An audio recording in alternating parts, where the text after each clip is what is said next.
City Morning Show.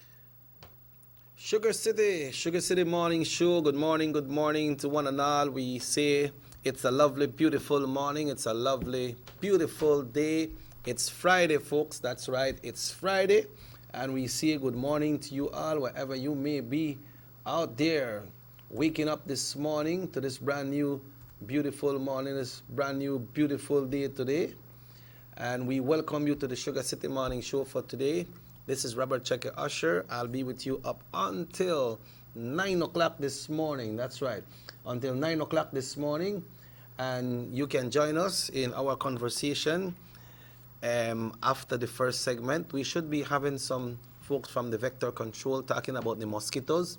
We'll be having Sam here as well this morning because we need to touch a little bit on that very extended, lengthy press conference that happened yesterday.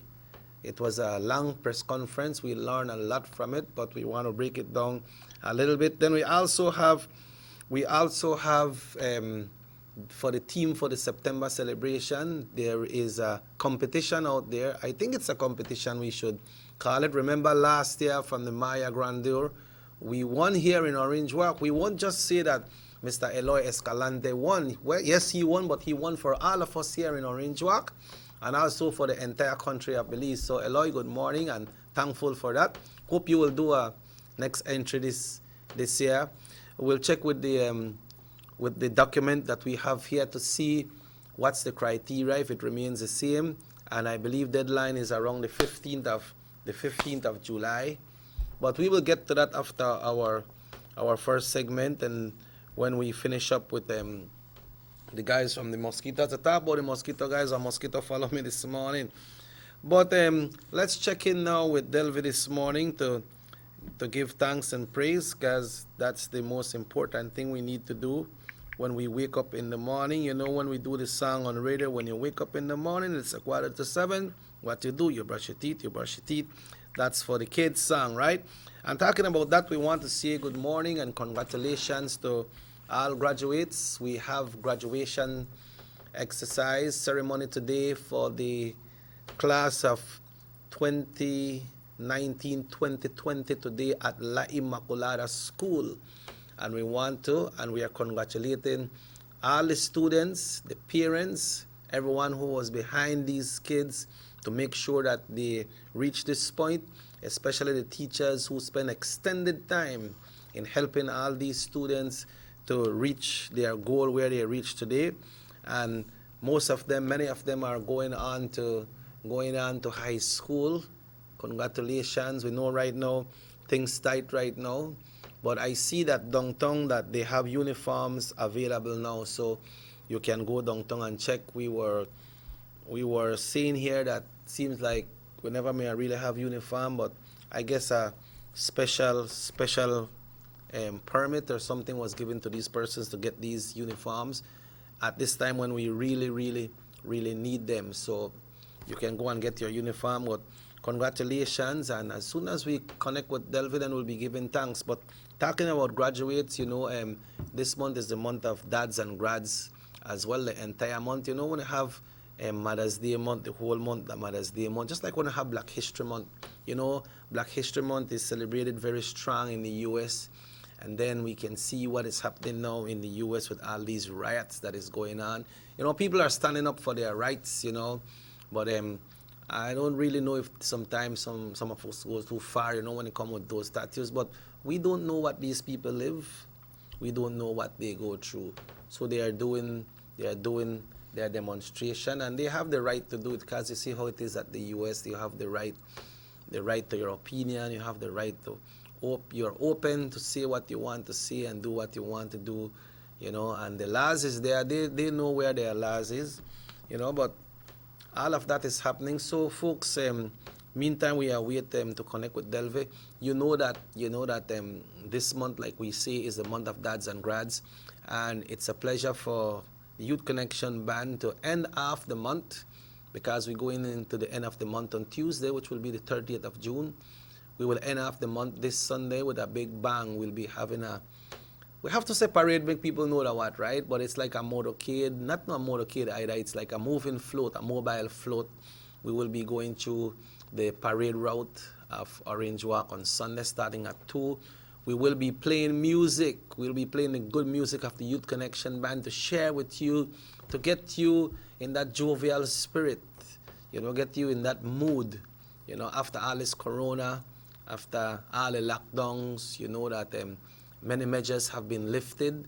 So we will be doing that to get you in the mood, and you can stand up by your house and listen to the music and just make we behave good, because like one time when the Juvier they come and Eldred Koya when he and what's the William when he and William Koya, then by the talk about behave bad and go on bad, that's for the Juvier. But this one not Juvier. We don't really know if the September celebration will happen, no? We don't not even know if the September celebration will happen, but we will tell you how what's the situation when persons coming in from the US, Belizeans, when they're coming in for the September celebration, because you know that the airport will open. The airport will open on the 15th of August. Measures are being put in place right now, and we will touch on that also, and of a situation there in the San Roman area. But we will make sure that we get everything right before we share it with you. Okay, and we say good morning to big up the students graduating today from John Paul Junior College in Benqueviejo del Carmen. From Justin Vera, good morning and thanks to you all. So you see, we having graduation all the way there in Benqueviejo del Carmen, folks, and we got a strong following when it comes to listening and viewing the SugarCity Morning Show in the Cayo district. We had some calls concerning Sacred Heart College yesterday. That just shows that persons are listening. So once again, good morning, and we are bigging up the students graduating today at John Paul Junior College in Benqueviejo del Carmen. Comes to you from Justin Vera. Good morning to you. Hope all is well. And also we would like to say good morning to Miss Lete. Good morning, Miss Lete. We are saying good morning to you, and we hope all is well and great with you all the way there in Benqueviejo del Carmen. And at this time, folks, it's time for us to give thanks. We will connect with Delvi this morning. Good morning, Delvi. Good morning, Mr. Checky. Good morning to everyone listening. Okay, it's a lovely, beautiful morning, and we feel much better now that we are give thanks, because we have to give thanks, right? Yes, in all things we give thanks to the good Lord. Yes. Okay, well let's do that right, with your permission. Let's give thanks. All right, I'd just like to share a verse, and then I'll just go straight into the prayer. Certainly. Go ahead. All right, so it's from Psalm 119, verses 137 to 138, and it reads, "Righteous are you, O Lord, and upright are your judgments. Your testimonies, which you have commanded, are righteous and very faithful." Almighty and Heavenly Father, Lord, this morning I just give you thanks once again for another day. Thank you, O Lord, for blessing us with the breath and the gift of life. Thank you for your righteousness and your faithfulness, O God, that even though we don't deserve your mercy, even though we don't deserve your grace, O God, you love on us, you cover us, you shower your blessings upon us, O God. And I just pray this morning, O Lord, that we grow to be a people, O Lord, of humility, a people who appreciate, O Lord, your goodness, a people who appreciate those who you have set in our path, O God. For you said in your word that it is appointed once for us to die. So while we are here, O God, I just pray that we live every moment, O Lord, giving honor and glory to you, that we live every moment appreciating those around us. For one day, O Lord, we are not going to be here. As this show commences, I just pray, O Lord, that you bless every person who will partake in it. I pray that you bless the guests who will come on the show this morning as well. And I pray a special blessing upon every person who may be listening at home and abroad. I give you thanks, O God, for all your love, all your mercy, all your grace. In Jesus' mighty name I pray. Amen. Amen and amen, and thank you for the blessings once again this morning, Delvi, and every day that you bring all these great, powerful prayer to us.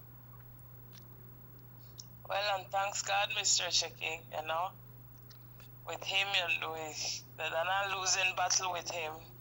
I So we know. will be in the battle, but Right, right. Well, it's not a losing. yeah. Well, we're going into the weekend, you know. We're going into the weekend. We understand we have some showers coming for Saturday, which is tomorrow, you know. So that is what the Belize service is forecasting right now. So we just have to get well prepared, wholesale prepare, and we know everything is about the blessings, Yeah. right? Yeah. Hopefully the rain clear up some of this Sahara dust. I don't know Yes. if you guys can see it. Can you see clearly there on the mainland? Yes, yes. Like when you come out by the gas station, and you look up more north, like you're heading to San Jose. You could see it. So I was telling the kids, you say you could see it yonder, just like that when the people look from yonder to ya. Yeah, just like that we look. So what's the situation where you at?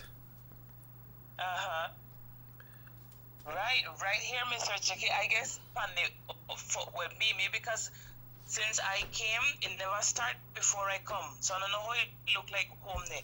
But here it's like a thick fog, and the whole day over the water, you can be seen clearly. Whole day like that mass just the day. Man. It looks like a thick fog over the water. Yeah, well, you could please send some pictures to me. All right, I want to take some pictures and I hang up and then I will forward them to you. Yeah, I appreciate it very much because we like to see and we like to know what's happening in our country, no?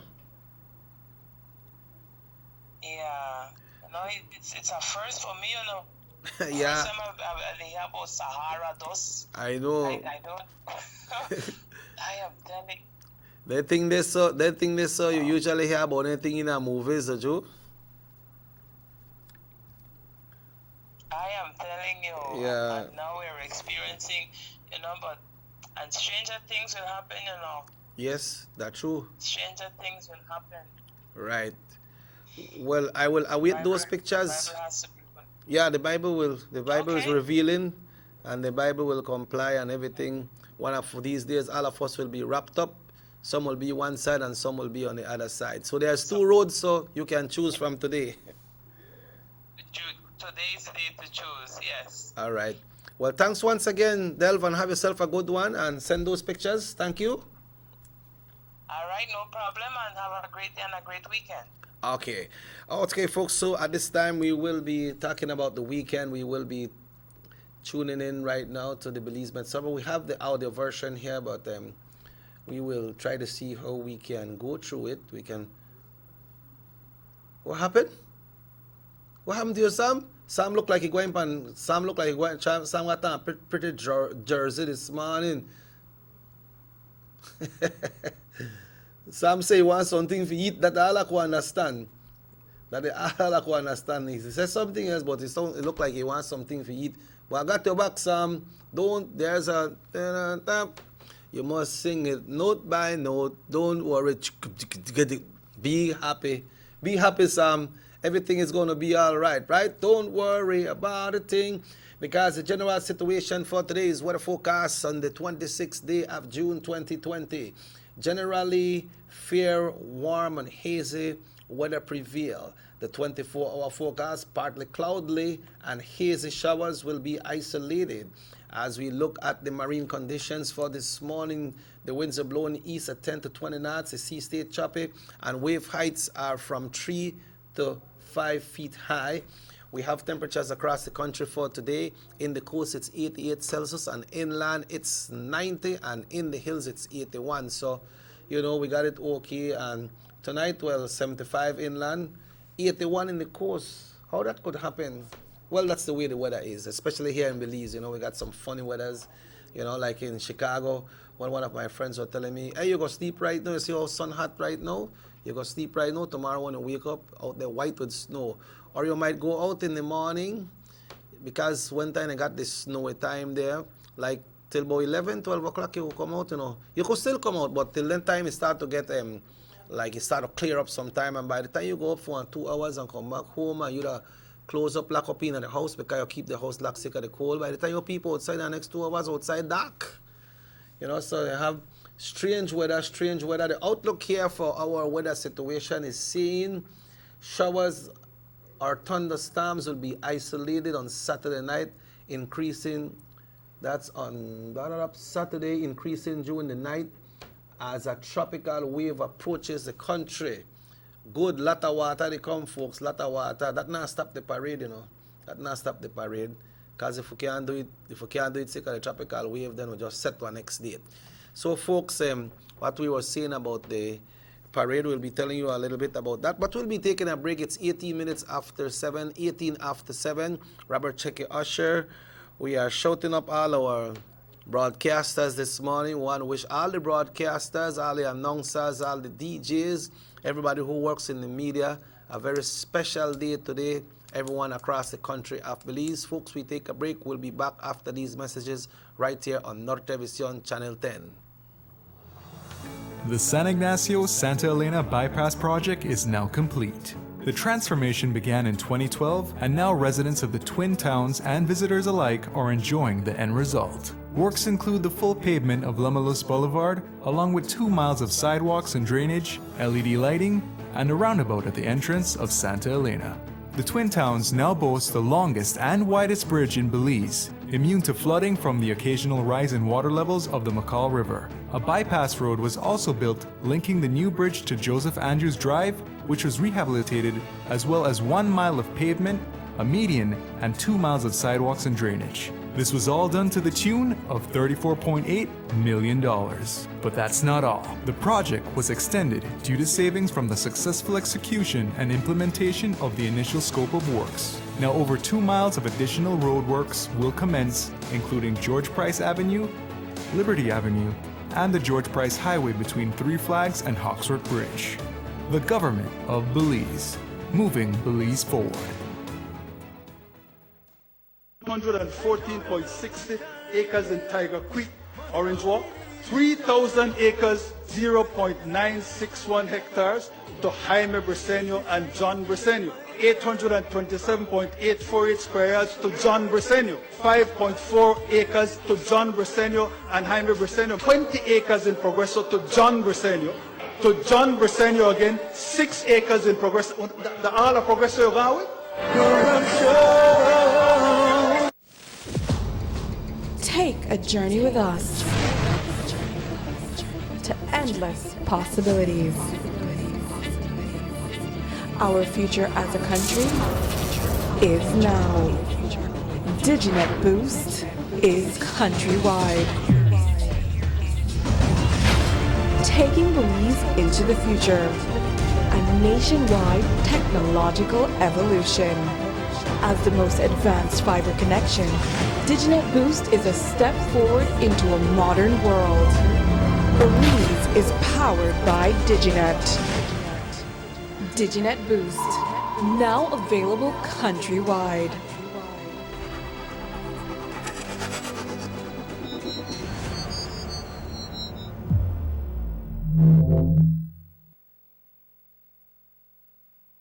Six cylinders to pure potential and better performance. It looks like it vibrates. You think it could be the horsepower? With a quart of oil and the calibration of the injectors, it will start to get the watchers again on the street. We take a motor to its optimal level. We speak machine, Rush France, making the world function. Authorized agent, German Vega & Sons. Telephone number 322-3625. Email germanvega@btl.net. Our economy benefits when goods and mobile services get to their destination quickly. When citizens are able to travel without frustration and undue hurdles, everyone benefits as well. The government of Belize is happy to announce the imminent upgrades to the Carzal-Sartaneja Road. 27 miles of road will be upgraded to paved standards and will include the replacement of 2 ferries with new bridges. Why is it that we're going to invest in Sartaneja?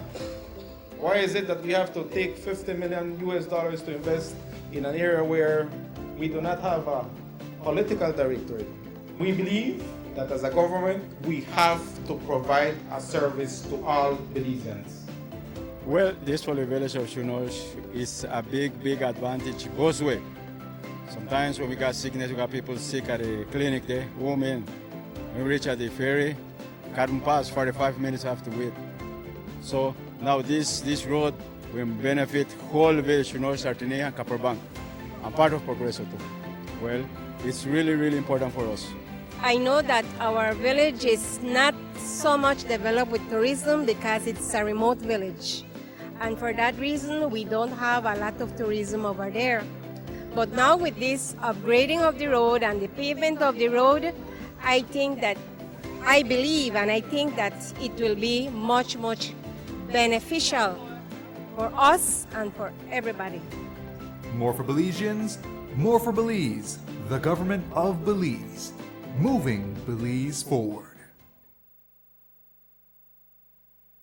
You have an 8-cylinder powerful engine disguised as an aluminum alloy that spins at 8,000 revolutions per minute. Goes like this. You think it's a turbo?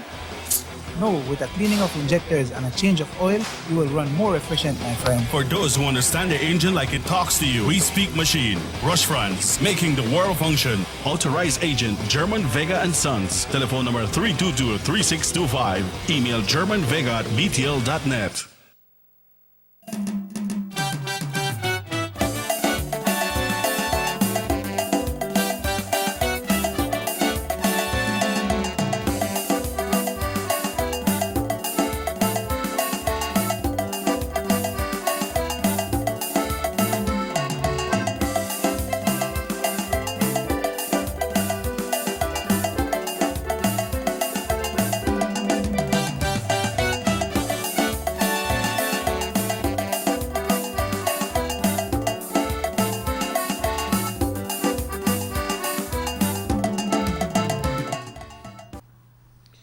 Welcome back once again to the SugarCity Morning Show. It gives me great pleasure to welcome my brother from another mother from way back. All very good, nice memories. I got to meet my brother Sam. Good morning, Sam. Morning, Chucky. How are you doing? Why are good, and you? Balance, Chucky. Yeah. Well, we can't say that we're good at everything, right? But we have to be optimistic, right, Sam? Yeah, that's right. Yeah. So how have you been? What are you up to? Well,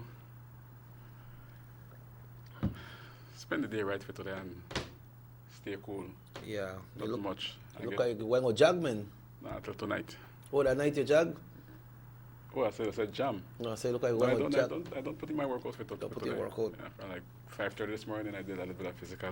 Yeah, Sam, you know, we are counting down. Yesterday was 51 days to tourism when the Prime Minister announced yesterday that the airport will be open.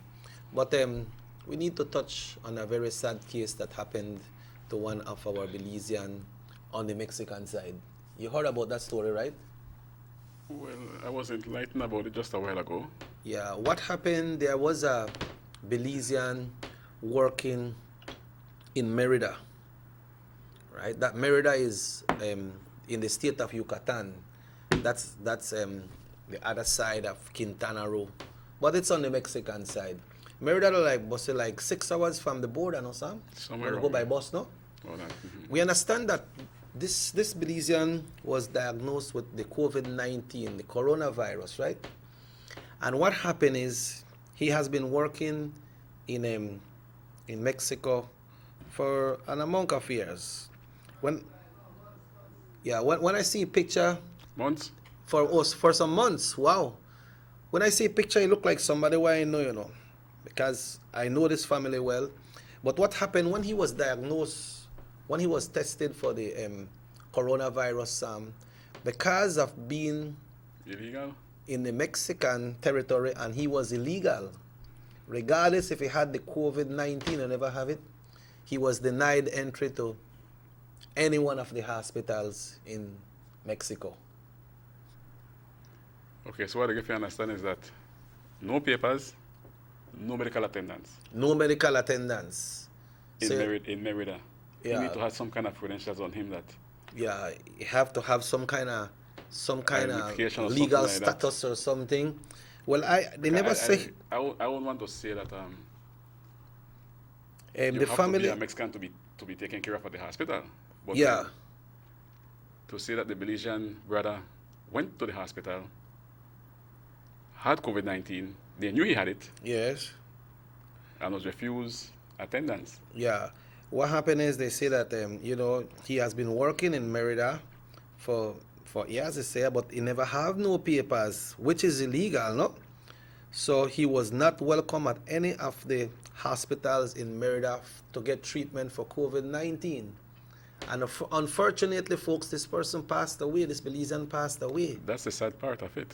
You know? Can't check whether or not he had papers. I think the Mexicans, the doctors know the situation in Merida. They knew the situation over Mexico. And if the guy is not feeling right, they should have allowed him to come in. They should have given him medical attention. But it's not only not feeling right, Sam. He said he was diagnosed positive with the COVID-19 positive.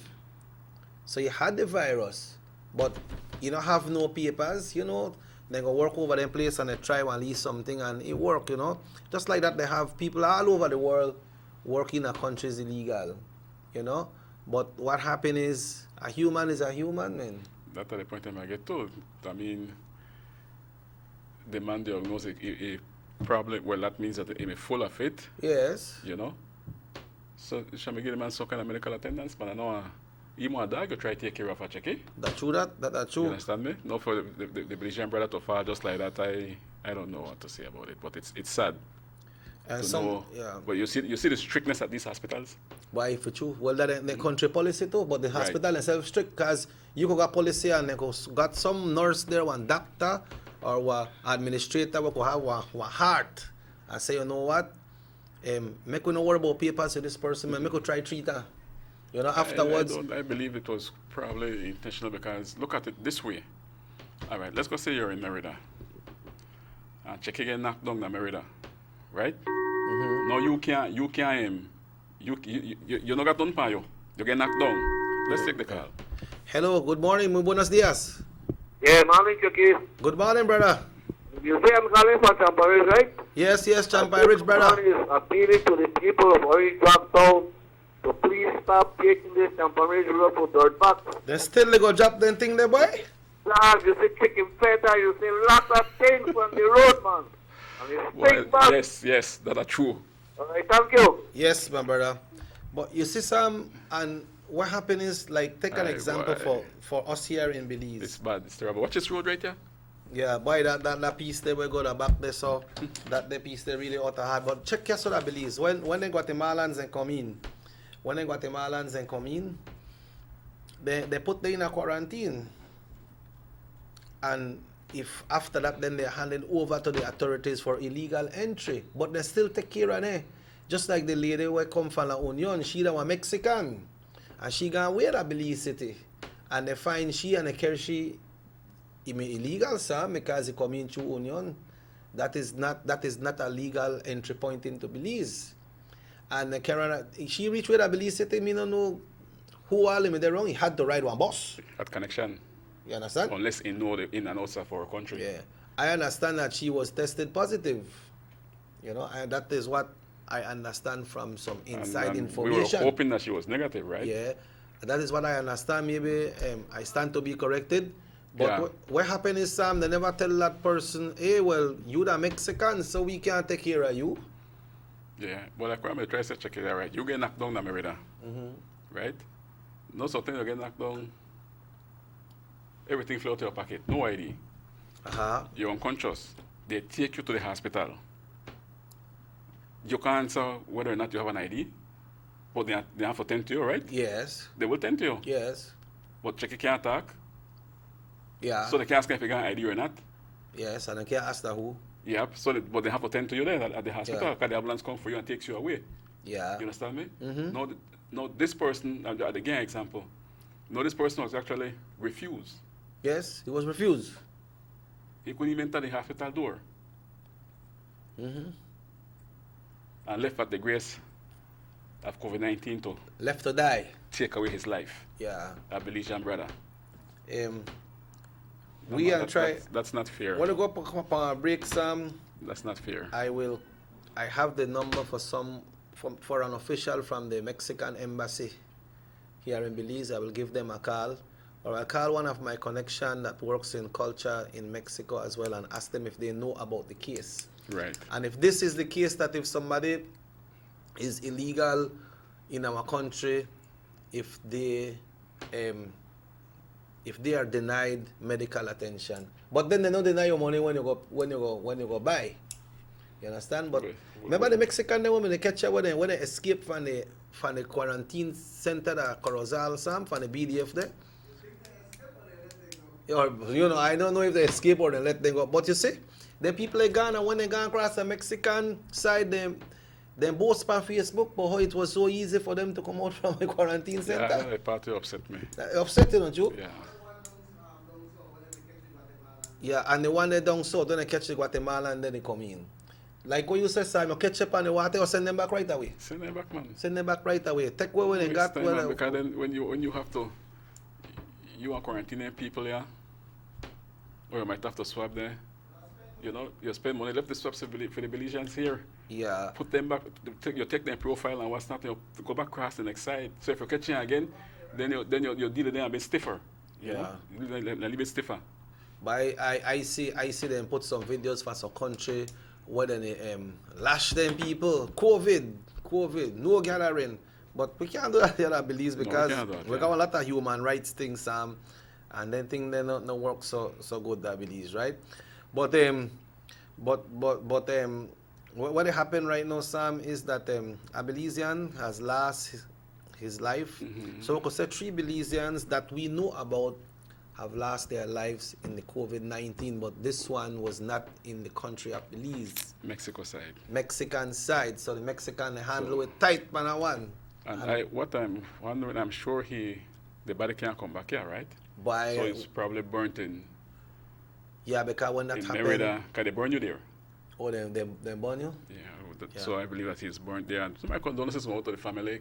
I know that they're not saying again. I doubt that very much. And then you see, Sam, the thing is that when time that happened, it's not only that you don't see your family member, you know, but you imagine the suffering and pains that they gone through, and you never did it to try help. You know, this person gone over there because get a job, you know, and try make one living, you know, instead of they about the contraband and the steel. You can try make one living. And in all countries, they're not, like somebody sent me a text, well, why Ghana illegal? That is all over the world.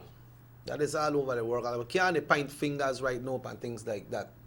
Because a Belizean brother has lost his life to this COVID-19, and he was denied medical attention according to what the family sent here. Right. He was denied medical attention in Mexico. If that is so, that is what the family say so.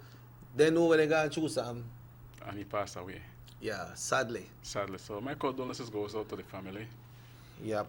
And this morning, Sam, they are having graduation right here in Orange Walk, and they're having graduation in Benkevijo del Carmen as well. That's for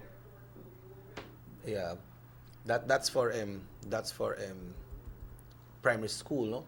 Okay.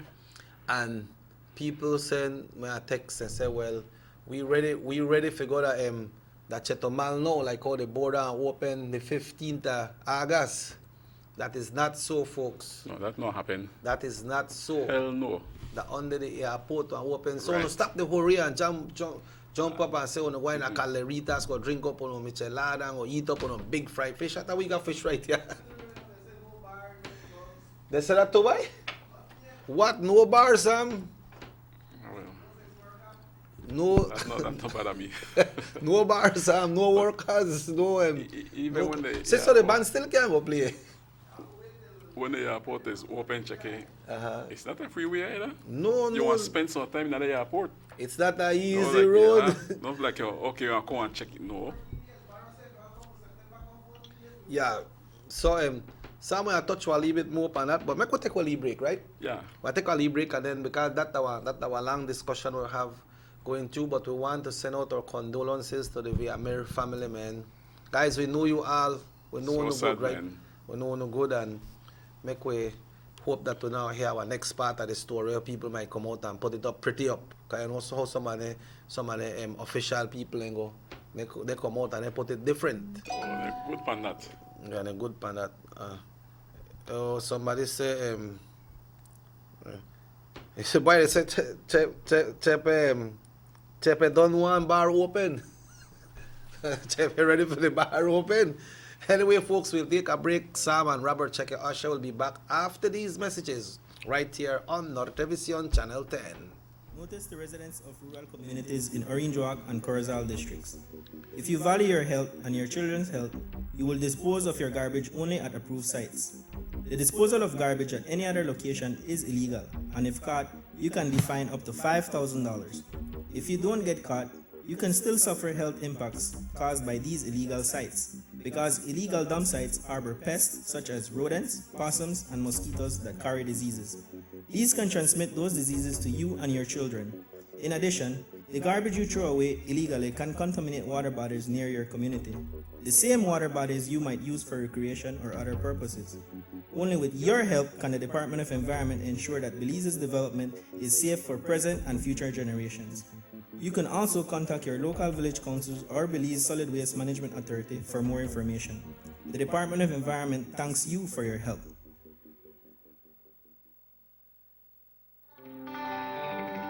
Everybody wants a clean and healthy family. That's why they purchase the best food products and the cleansing materials. This time, we give you a bigger size of La Costeña products like the mouth-watering fried beans and the pasta sauce. And surely for your clean laundry, we have the breathtaking aroma of Ensueño Max Suavitel. Even your visitors will ask what you clean your floors and restrooms with. And you can boast it is the variety of Pinol products and Sultan muriatic acid now in 900 milliliters. And much more for the best prices only at German Vega and Sons Imports. We serve you at number 5 San Antonio Road, Orange Walk Town. You can even call us at 322-3625 or 322-2672. Or you can even send us a fax at 322-2571 or email us at germanvega@btl.net. German Vega and Sons Limited, because we care for you. Have you ever noticed the development that's taking place in your town or in your city? Maybe it's because you've been too busy enjoying the results.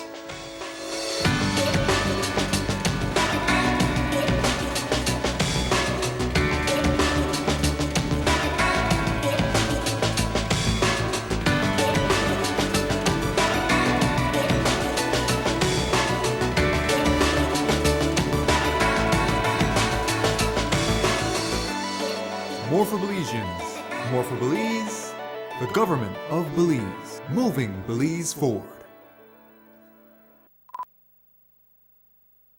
Motor 5.0, 4 válvulas por cilindro. Todos quisiéramos una. Como que no agarra, ¿no? Siento como que se le pega el balancín. Vamos a darte el aceite que te mereces. Vas a correr como rayo, preciosa. Los que oímos más allá de las revoluciones, hablamos máquina. Roche France, poniendo el mundo a funcionar. Agente autorizado German Vega y Sons. Teléfono 322-3625. Roche France.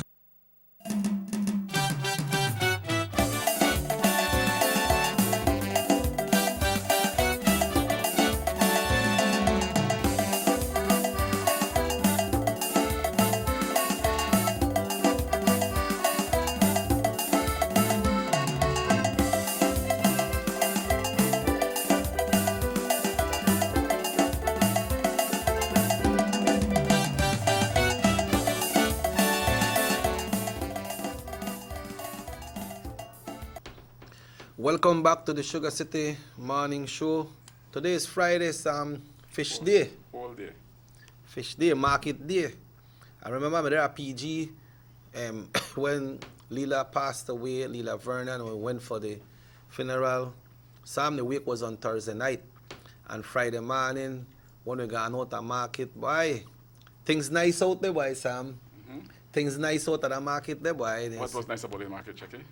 Because you see the people didn't bring the fresh fish, and then you see the nice food that they sell out there. You get ital food out there. Okay. And not just one kind of food you get out there. And it's good that persons in those communities keep that culture going, because that's a livelihood, Chucky. Yeah, Like right there, so the Sam the Orange Walk. You remember way back, for we might used to make the tortilla, used to make them fried jack, then Johnny cake. But what happened is now you have some places that you get fried jack, but some of the fried jack where you get some greasy. Lad Sam. Yeah, squeeze and so for fully palm in depth why look yeah. But then we not say except from Anna. We not say the Anna good. We not say the Johnny cake. We not say the Creole bread. We not say the Creole bun, the powder bun. They got some people who make them thing, you know, Sam. But like you said, when you squeeze that, especially when you go sometime at market, they will squeeze that fried cake. Yeah, like if it is squeeze one piece of sponge with that in water. You know when the cold season there, your lip get kind of crack up or so. Yeah. You eat the fried jack, but I think you done greasy. Yeah, you don't need no kind of lip gloss or yeah. But but PG nice. Well, Sam, the long-awaited announcement of the opening of the Philip Gosson International Airport came about on board yesterday. But Sam, please help me for telling people that the under the airport are open. You never listen then? Tell them again for me, because somebody say we're going to Chetamale. Just send me a text. You're not going to know if you go. Only the airport now open. We must understand that our neighbors across the other side, they are taking a lick with this COVID-19. Yes. So even if let's say Bodem open, I would never catch my bus and say, oh, okay, I'm going to Chetamale or I'm going to Melchor. Never. I would never do that.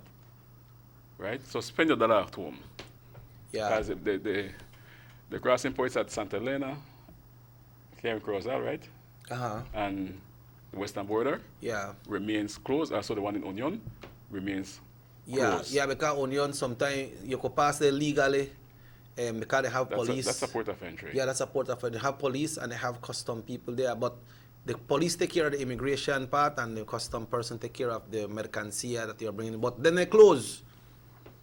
Yep, so no, you can't go there. Yeah, so that's just the airport are open, and the reason for opening the airport, Sam, there is lots of different reasons why the airport are opening. If you cannot take economics? Yeah, the economic side of things, and also we have the September celebration is upon us. We don't know if that will happen, but apart from that, a lot of Belizeans want to come home. We have a lot of Belizeans here that wants to go out as well. Mm-hmm. Some have been going out on those flights that were coming in to get Americans and Canadians to go back home who were stranded here in Belize, no? So what is happening now, at this point now, the airport is scheduled to open on the 15th of August, between the 15th and the 18th. You know the tourism sector now, they have to work along with the airlines. Right. To make sure that they start taking their bookings and get everything what they need to do, because it's not only to call an airline and say, okay, Southwest, we are open, American Airlines, we are open, and you can come. Then people can't come just say that. That's why we got like 50 days now before the airport opens. I know I have some of my friends in the US who are in glee right now and they want to come home. But when we talk about that, to say Belizeans will be able to return without quarantine, what does that mean, Sam? Make us read it and see what happened. It said the opening for tourism, and the opening of tourism also gives Belizeans who have been struck abroad a chance to return home without having to go through the expense mandatory 14-day quarantine. It works out to about $1,500 for the 2 weeks in complete lockdown at a designated hotel. Starting on August 15, returning Belizeans will be able to avoid that, but on the condition that they bring a PCR test which says they are COVID negative. Failing that, they will need to take one when they return. The PM explained more about that in his address yesterday, Sam. So I think they are waiving the $1,500, and let's see what the PM had to say when it comes to that. He got a lot of big words, yeah, so when I get the big words, I just rock them right down. Well, you're good at that. Still thing. I had a whole postal for you. He said Belizeans too will be asked to bring back, this is from the Prime Minister, Belizeans too will be asked to bring back negative PCR test results that's not older than 72 hours. So you have to, if you take it like, if you may take it Friday, and you come back with it today, that's not valid. You have to be like 3 days. So today, what? Today, Friday, it had to be that you get that test Wednesday. Right? So the Wednesday, Thursday and Friday. So still good. It's still good. Depends on the time and it. All right. So that just we can know. You say if they don't, they will be tested, but the testing regimen for the return Belizeans will be different from that for the international visitors. The Belizeans will not be tested with the antigen and the antibody rapid tests. All right, that's a special test that the government is implementing here for Belize, which we all accept are not as reliable as the PCR test. All Belizeans will therefore be tested by the PCR test. That frontline PCR test that will be used on Belizeans will be by the way of the Taiwanese PCR machines and the Taiwanese tests that we have obtained or are in the process of obtaining. So they should be getting that test. That is the one that Dr. Gaff described. He described that in the press conference of having a turnaround time of 85 minutes. So that is far more reliable. All Belizeans that turn up negative in consequences of the PCR test will be allowed to go free, although they will be asked to self-isolate for a period. If, of course, they are positive, then they will have to go into quarantine. Remember, right now, when you are repatriated, you must go into quarantine. There's no if or but. You must go to quarantine. So that's the difference. Those that come back now through the PGIA will not be obliged to go into quarantine, but you have to bring that 72 hours negative test. Yeah, like one paper you want to get, right? Yeah. You take one test, they prove that, okay, I'm negative. Yeah, so if you the plan for fly, make sure you take that. Yeah, if you the plan for fly, you make sure you take that, and you got it. But where do you have to take it? Like, let's say you fly Saturday, you take it like Thursday. I don't know how long it take to give you a result. You take it like Thursday, and then when you come, if it's negative or positive, you still bring it. If it's positive, then actions will be taken against you for that. You won't have to. You have to go in a quarantine when you come to Belize because. I believe then that will be on your own expense. You know what happened to Sam? Because the thing is that that one very peculiar situation because you have to book your ticket. You have to book your ticket. You know how that go, right? You just if you go to there, you are, let's say you want to take your test, and 72 hours within that test, that certificate that you will be received from taking that test, negative or positive, then you are wait until you get that for make you book your flight. Well, flight from one day to the next expensive, right? Right, but then you could book your flight for a certain day when I give you the extension for the thing. Yeah, but yeah, that's true. You can do that. Yeah, you need to book your flight, and then like 3 days before your flight, you gotta take your test. I don't know how long the test then take that in the US. Like, how long is the result? No, how long is the result? So I can't really say. Well, if we take this test, yeah, so hold on, son.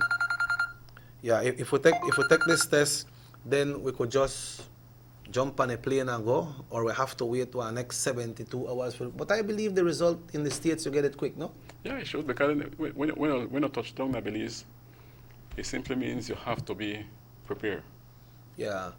And then you see the thing is that one time that happened to Sam, when that happened, it's good for the persons that are traveling as well, you know. It's good for the persons that are traveling. Yeah, you get one easier walk through. Yeah, and then you know that when you take that, like, you know that you're safe. Because if you take that and you get a result, then you know, okay, you know what, I got this thing, man, and if I never take this test, then maybe I'm dead. You know, so I got this, so now I know I could take care of myself. When some people go to a doctor and doctor diagnose them with something, they say, man, if I know I never gone to a doctor. But what may happen to you if you never gone to a doctor? Maybe the time you may go in a doctor, then the doctor may say, if you may come last week, I couldn't take care of you. I come help you out. You know? But then it also goes to the tourism sector when we talk about the process of the passengers coming in. So Ms. Karen Bevans, Director of Tourism at the Belize Tourist Board, also spoke about things that is important that we need to know as travelers as well. Not travelers like us, you know, as persons coming into the country. And she's saying, as part of this pre-travel process, the passenger will start by booking flight and hotel. Once the hotel confirmation is issued, the hotel will be asked to respond to inform the guests that the Belize Health app must be downloaded and completed as a requirement for the entry into Belize. So, Belize will be introducing an app, and that app, you must download that app. Good, for sake. Yeah, and when you download that app, then you go through your process. And then it continues saying that the hotel will also encourage the guests to take a COVID test within 72 hours of travel by highlighting the fact that producing a negative result on arrival in Belize will allow for a fast-track arrival process. So if you take that test and you come in at Belize and you come negative, then you have a faster process to go through immigration and customs.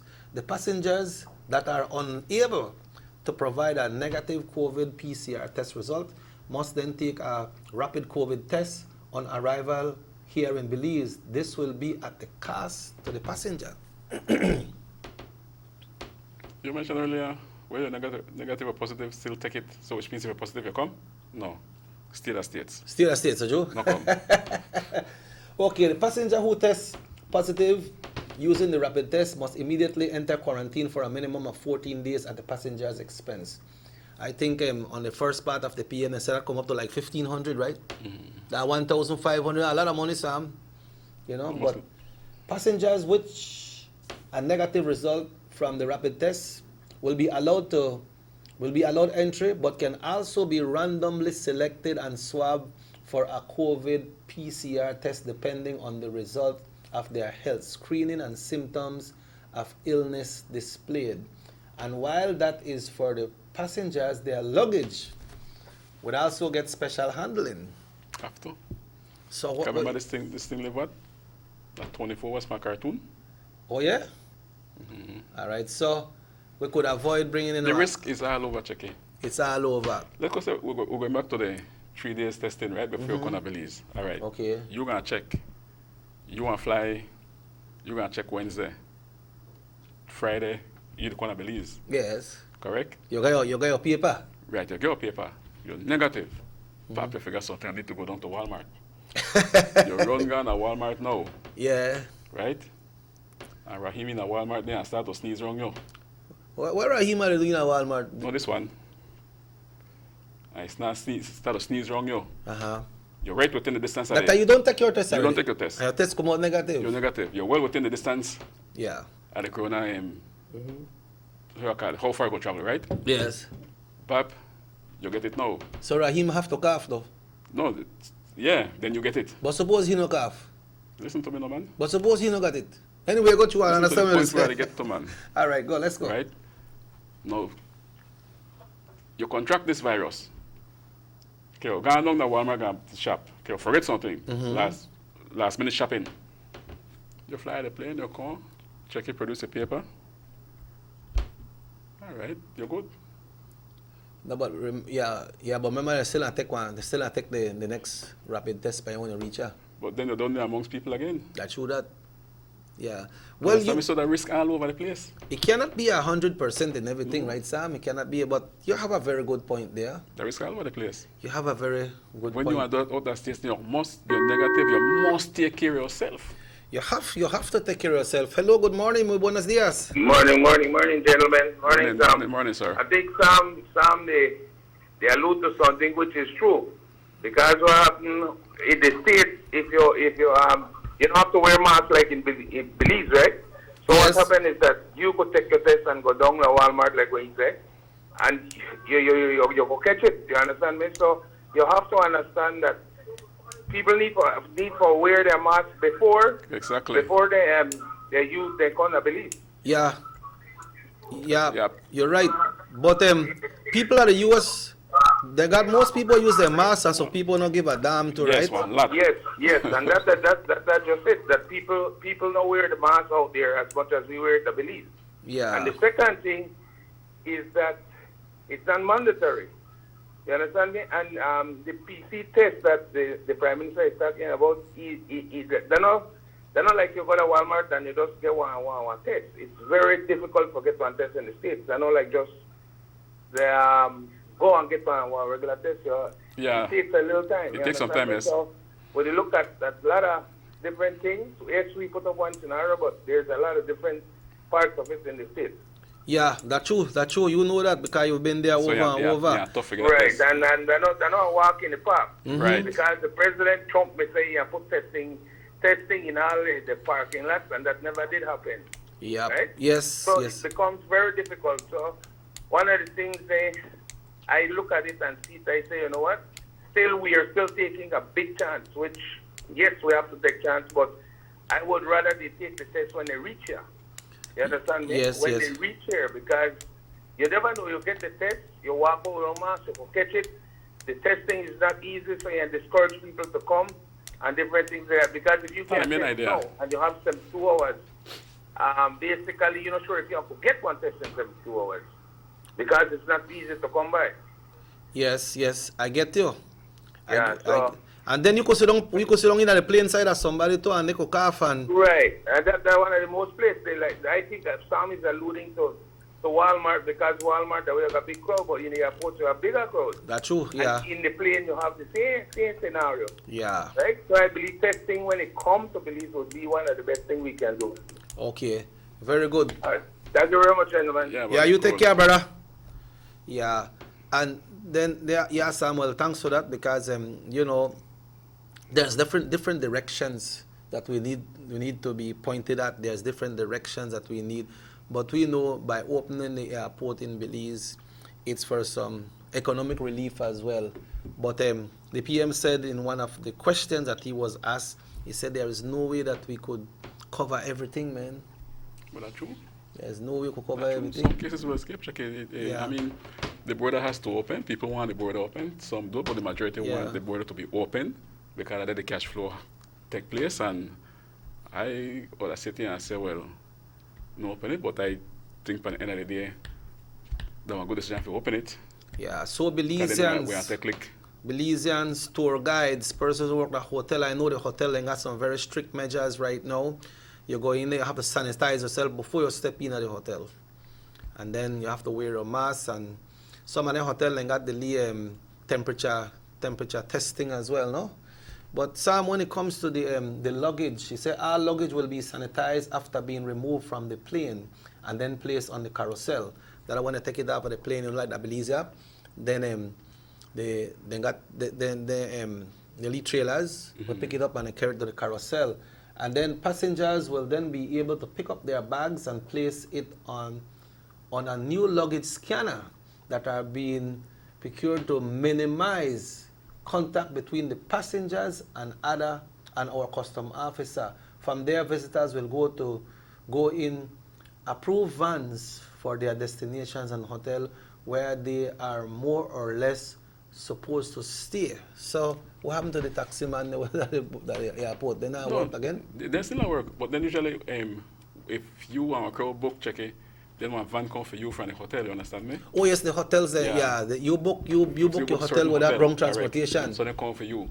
Okay. But they're transporting the bags from one point to the next. I think the bags should be sanitized coming out of the chute of the plane. As they come out of the plane? As they come out. I don't think it should go all the way down to the cross, then you spray it there. Yeah, because it could circle in the area too, no? So as the bag then they come out at the back of the plane, somebody they spray in a bag. Yeah, because right there, so where a carousel, there a lot of people there, right? Right. And also some when it comes also with the opening of hotels will be on a phased approach. And at the opening, of the PGIA, the first grouping of hotels that can be allowed to open, including properties that they have achieved the tourism gold standard certificate of region and provide full service to guests within the local communities.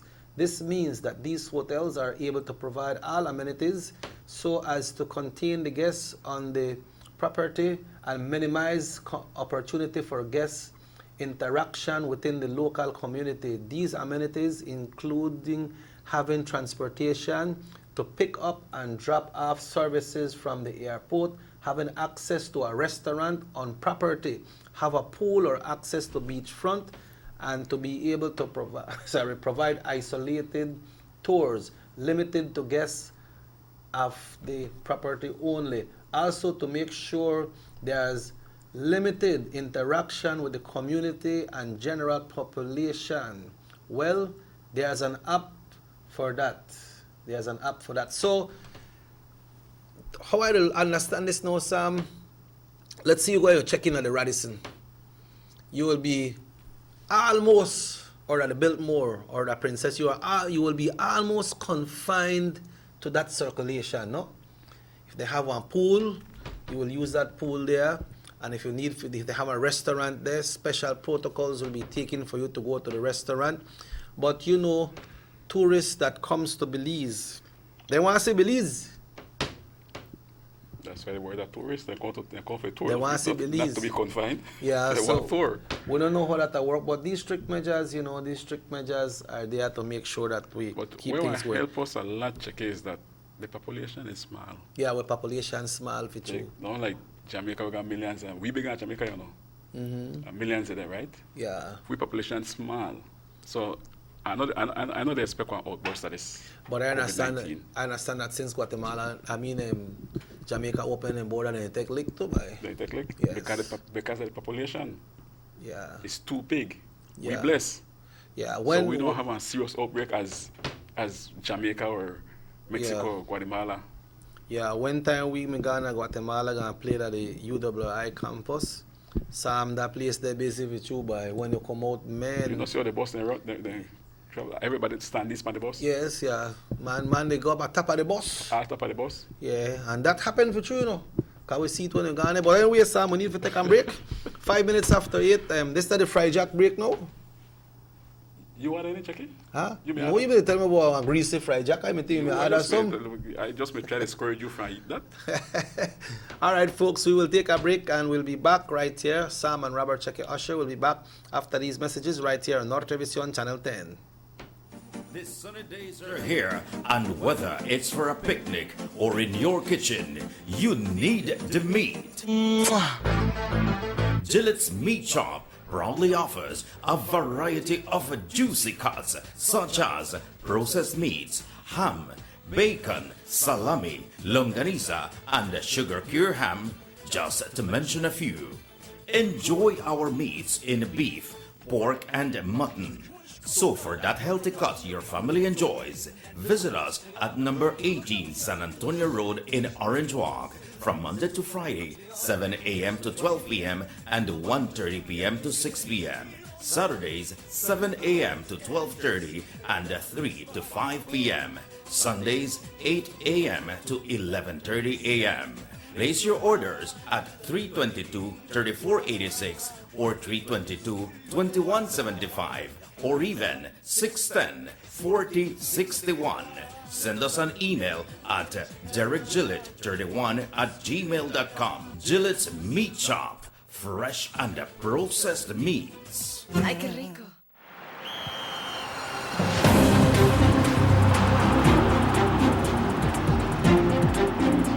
World-class spaces for Belizean athletes to thrive and fans to enjoy. Our new basketball and multi-purpose arenas have proven their worth, attracting regional and international sporting events and hosting expos, conferences, and proud graduates. Your government moving Belize forward.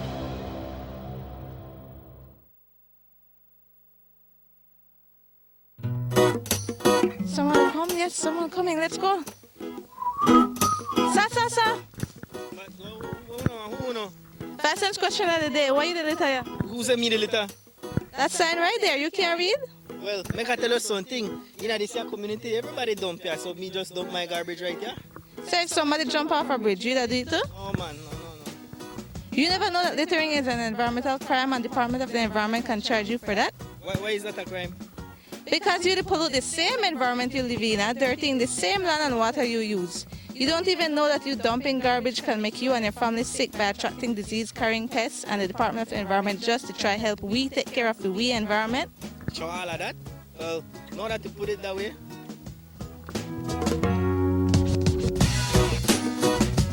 Thanks for your 5 cents, brother.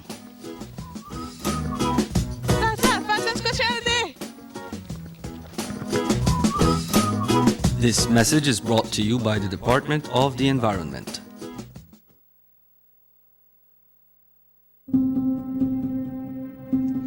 John Briseno says government needs to trim the fat. Let's take a minute to look at that fat. Johnny Briseno receives a salary of $60,000 from the government to be the leader of the opposition and $84,000 for sports and community projects in his constituency. The People's United Party representatives receive about $993,000 annually from government to assist residents of their constituencies.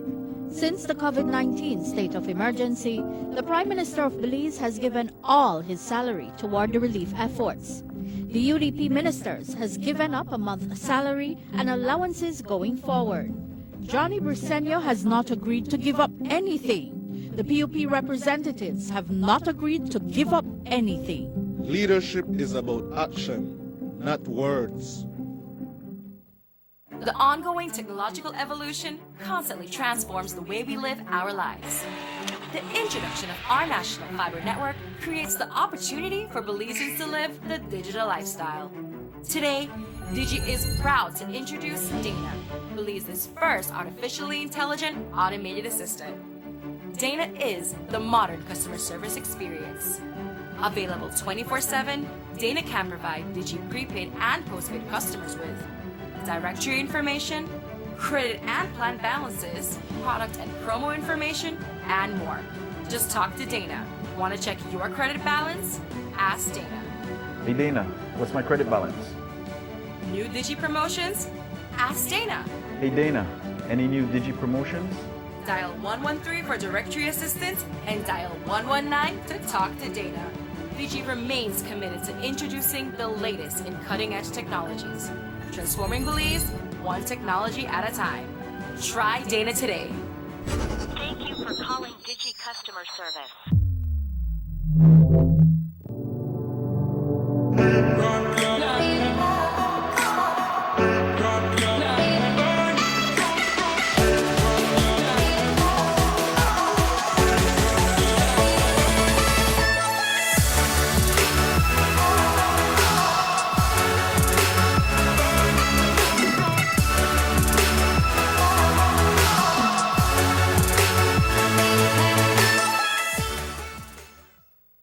The Philip Goldson Highway between Belize City and the Philip Goldson International Airport is getting a major facelift to the tune of $31.5 million. Section B of the highway upgrading project between Hallover Bridge and the Buttonwood Bay Boulevard roundabout is underway at an investment of $21 million.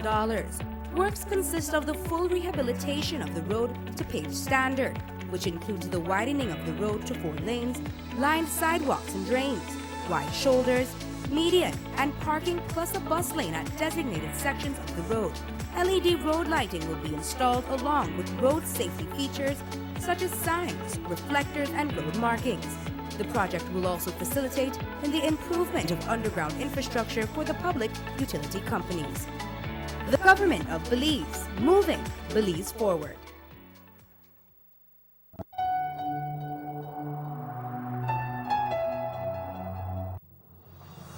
The San Ignacio-Santa Elena Bypass Project is now complete. The transformation began in 2012, and now residents of the Twin Towns and visitors alike are enjoying the end result. Works include the full pavement of Lamalus Boulevard, along with 2 miles of sidewalks and drainage, LED lighting, and a roundabout at the entrance of Santa Elena.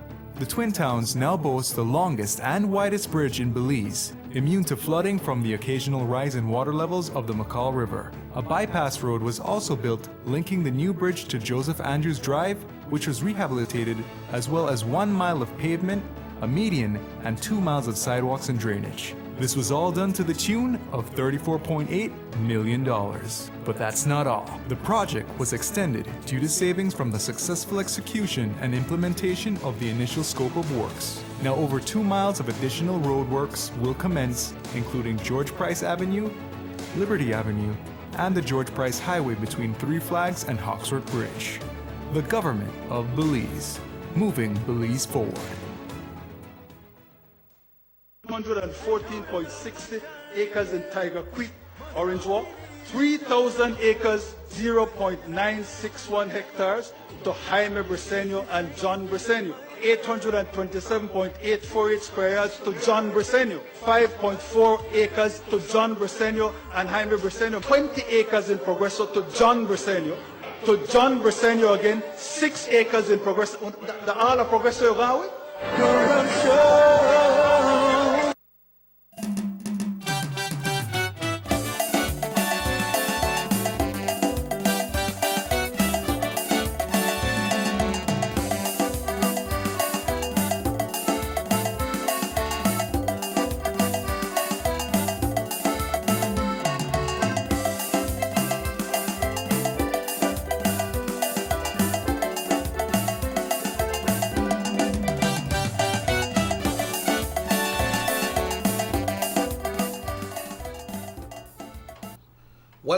Welcome back to the Sugar City Morning Show. Folks, Sam will be back in a short while. Sam gonna buy the fried jack, so in the meantime, Sam the treat with today.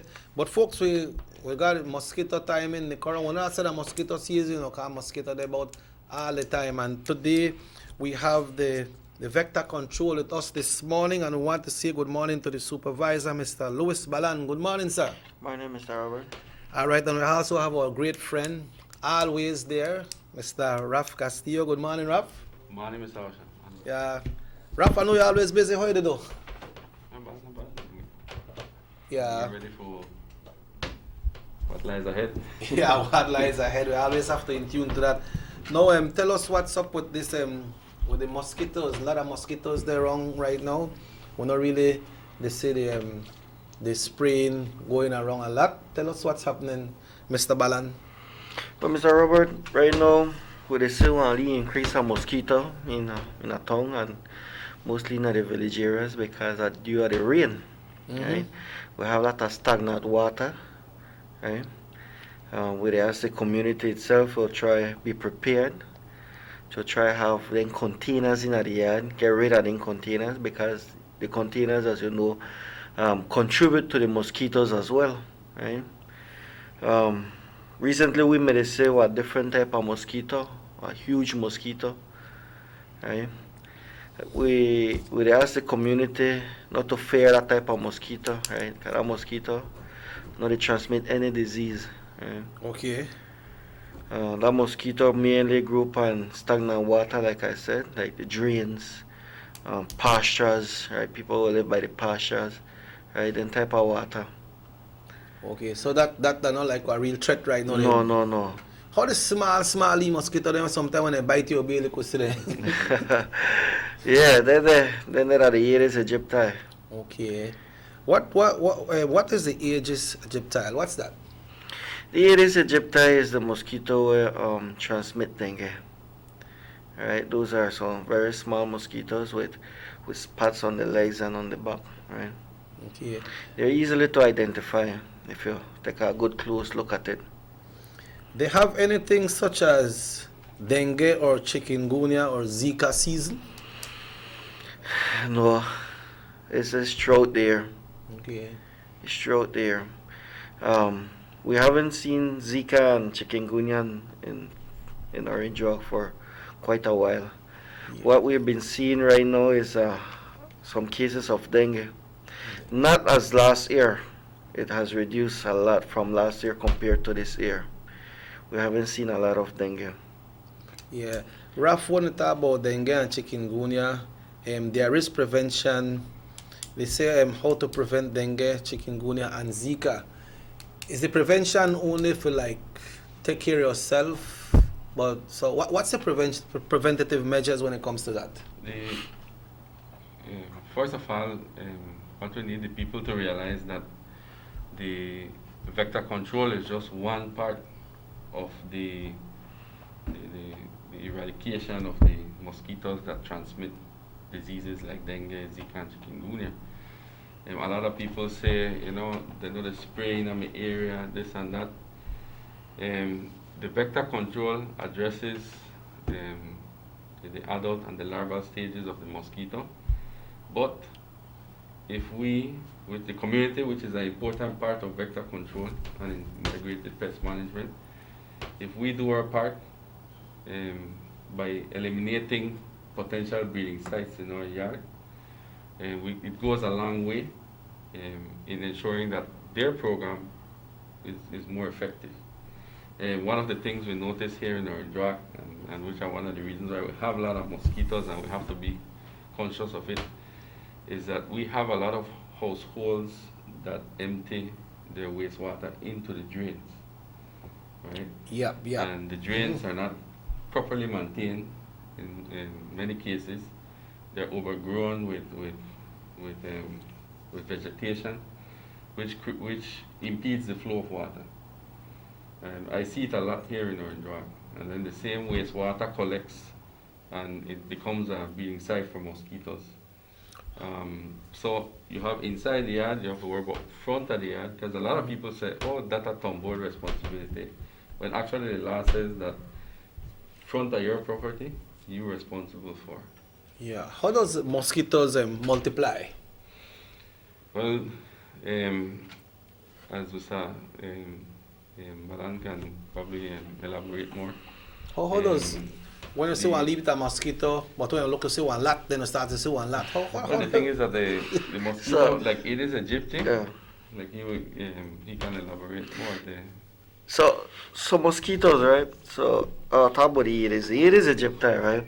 The Aedes aegypti mosquito not necessarily need water for them to lay eggs. Let's get this call. Just hello, good morning, SugarCity Morning Show. Good morning. Good morning. I would like to congratulate the last person that spoke concerning the drains and the wastewater going into the drains.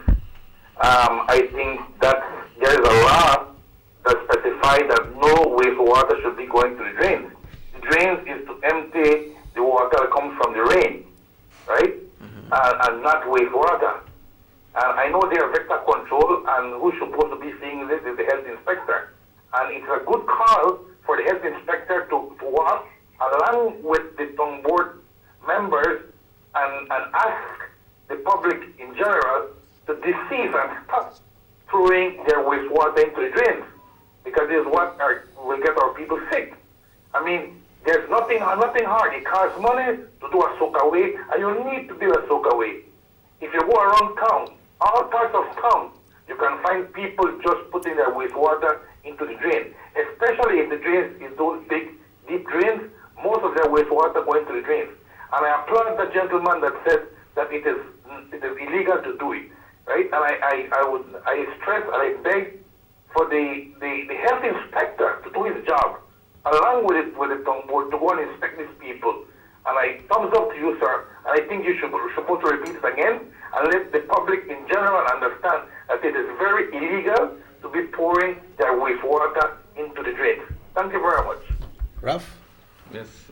He was referring to what you said. Yes, the comments that I made. And I can tell you from my experience in the town board that the issue with the wastewater coming from the drains has to be a team effort. It has to do with also another entity that maybe a lot of Belizeans are not familiar with, and that is the building authority, which we do have a local building authority and we do have a central building authority.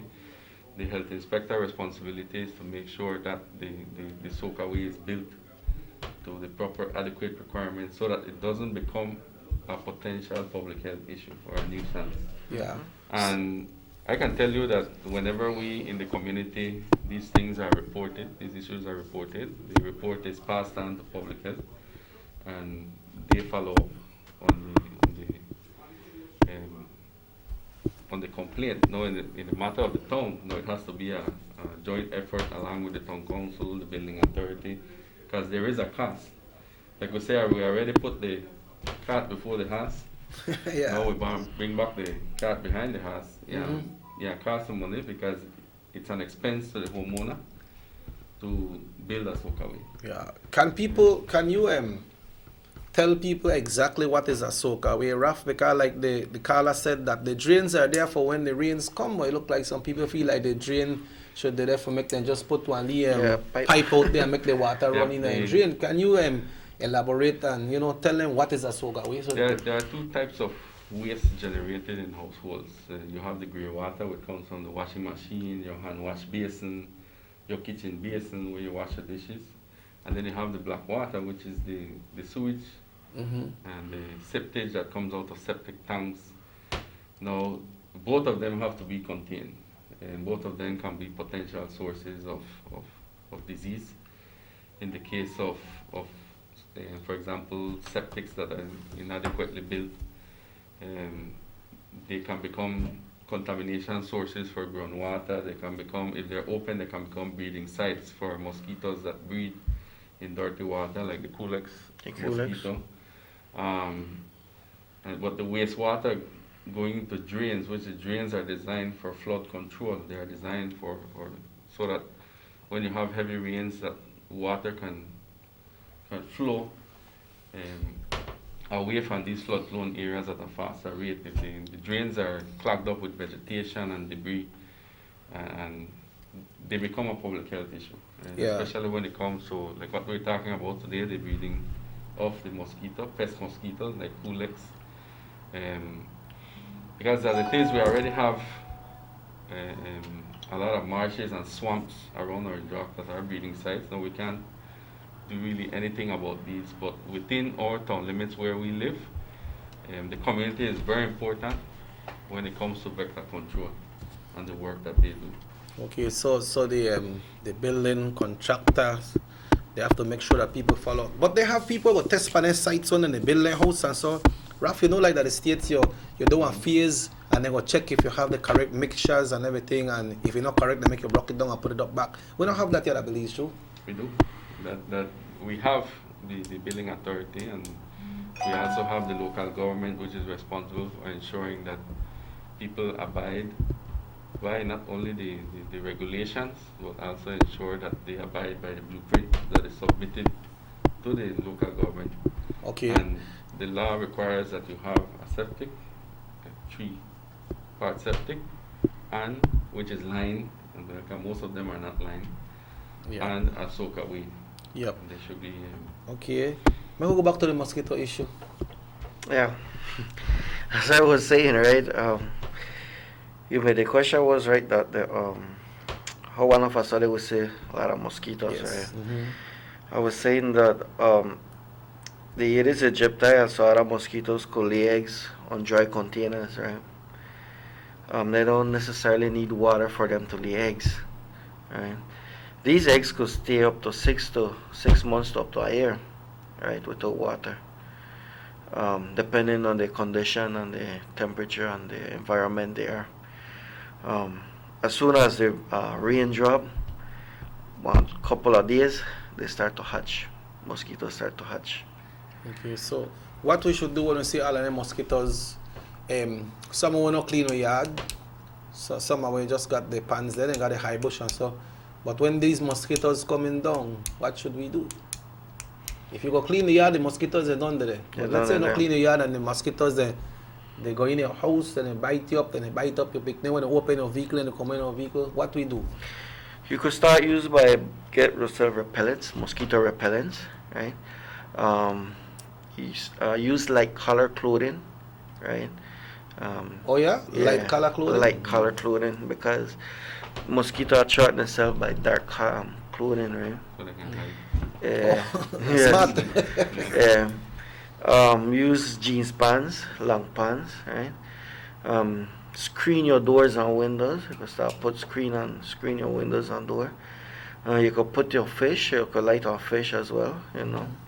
Whenever they pick up, they pass on the street spraying. Try open your doors and windows so the the insecticide could eliminate the mosquitoes that are inside your house as well. Because most people, because of the scent of the chemical, they don't open the doors and windows. They rather just close it. Right? And then in that way, you're not helping, you're protecting the mosquitoes that are inside your house. Yeah, with the spraying that is done, any one of you can answer this. You said to open up your house so that, you could get the spraying comes inside your house, right? But what about persons that have children or older persons living home with chronic disease or respiratory conditions? Does that affect them? In an extent, I may believe it could, right? The chemical that we do is ultra low volume. There's very small particles, very low, right? I always recommend people who have chronic disease, or especially those who suffer asthma and respiratory problems, to be in their rooms, when the machine is coming around, because the scent won't be there all night, right? It just be for a while. Right? Yeah. How often these sprays happen? Right now we are doing maintenance spraying in the district of Orange Road.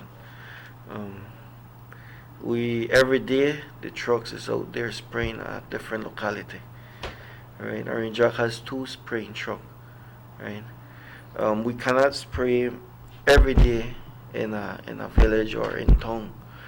The reason is because we need to give them a time period, right? Because if we spray every day, then we create a resistance, right, for the mosquitoes. So if we create resistance to the chemical, then it will be harder for us to control the mosquitoes. It won't be effective. Yes, it won't be effective. So what happened to the low-lying areas now when it comes to these villages in the north that has been flooded? What's their situation, Raf? Well, that creates a unique situation for vector control, especially all the stagnant water and so on. The only thing we can do is we rely, whenever the all clear is given to go into these communities, then I guess the spraying will continue. Yeah, and then we will be doing the larviciding as well for the waters.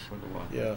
So what's the advice to those people that lives in these low-lying areas where they have flooding and the truck cannot go and spray in those areas? What's the recommendation for them? What they do? We ask that you try to stay indoors as much as possible, especially during the early morning and the evening hours when mosquitoes tend to be more active. I think we already know that when 5-6 o'clock they come over, they say mosquito hour, and then you notice that they calms down after a while. Mosquito activity peaks early morning, in the evening.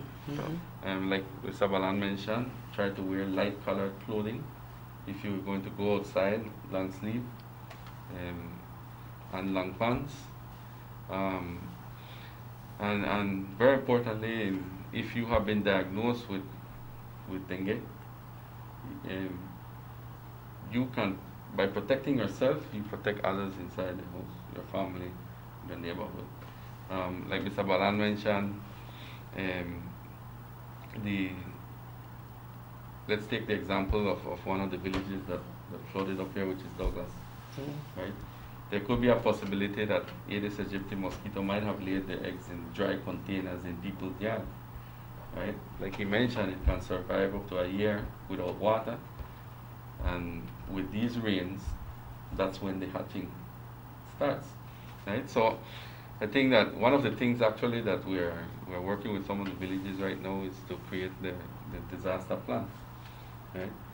And, for example, August Pine Ridge, and we want to include elimination of potential breeding sites before the rains come, so that when rainy season comes, you have a reduced possibility that you have mosquitoes hatching from containers that were not eliminated.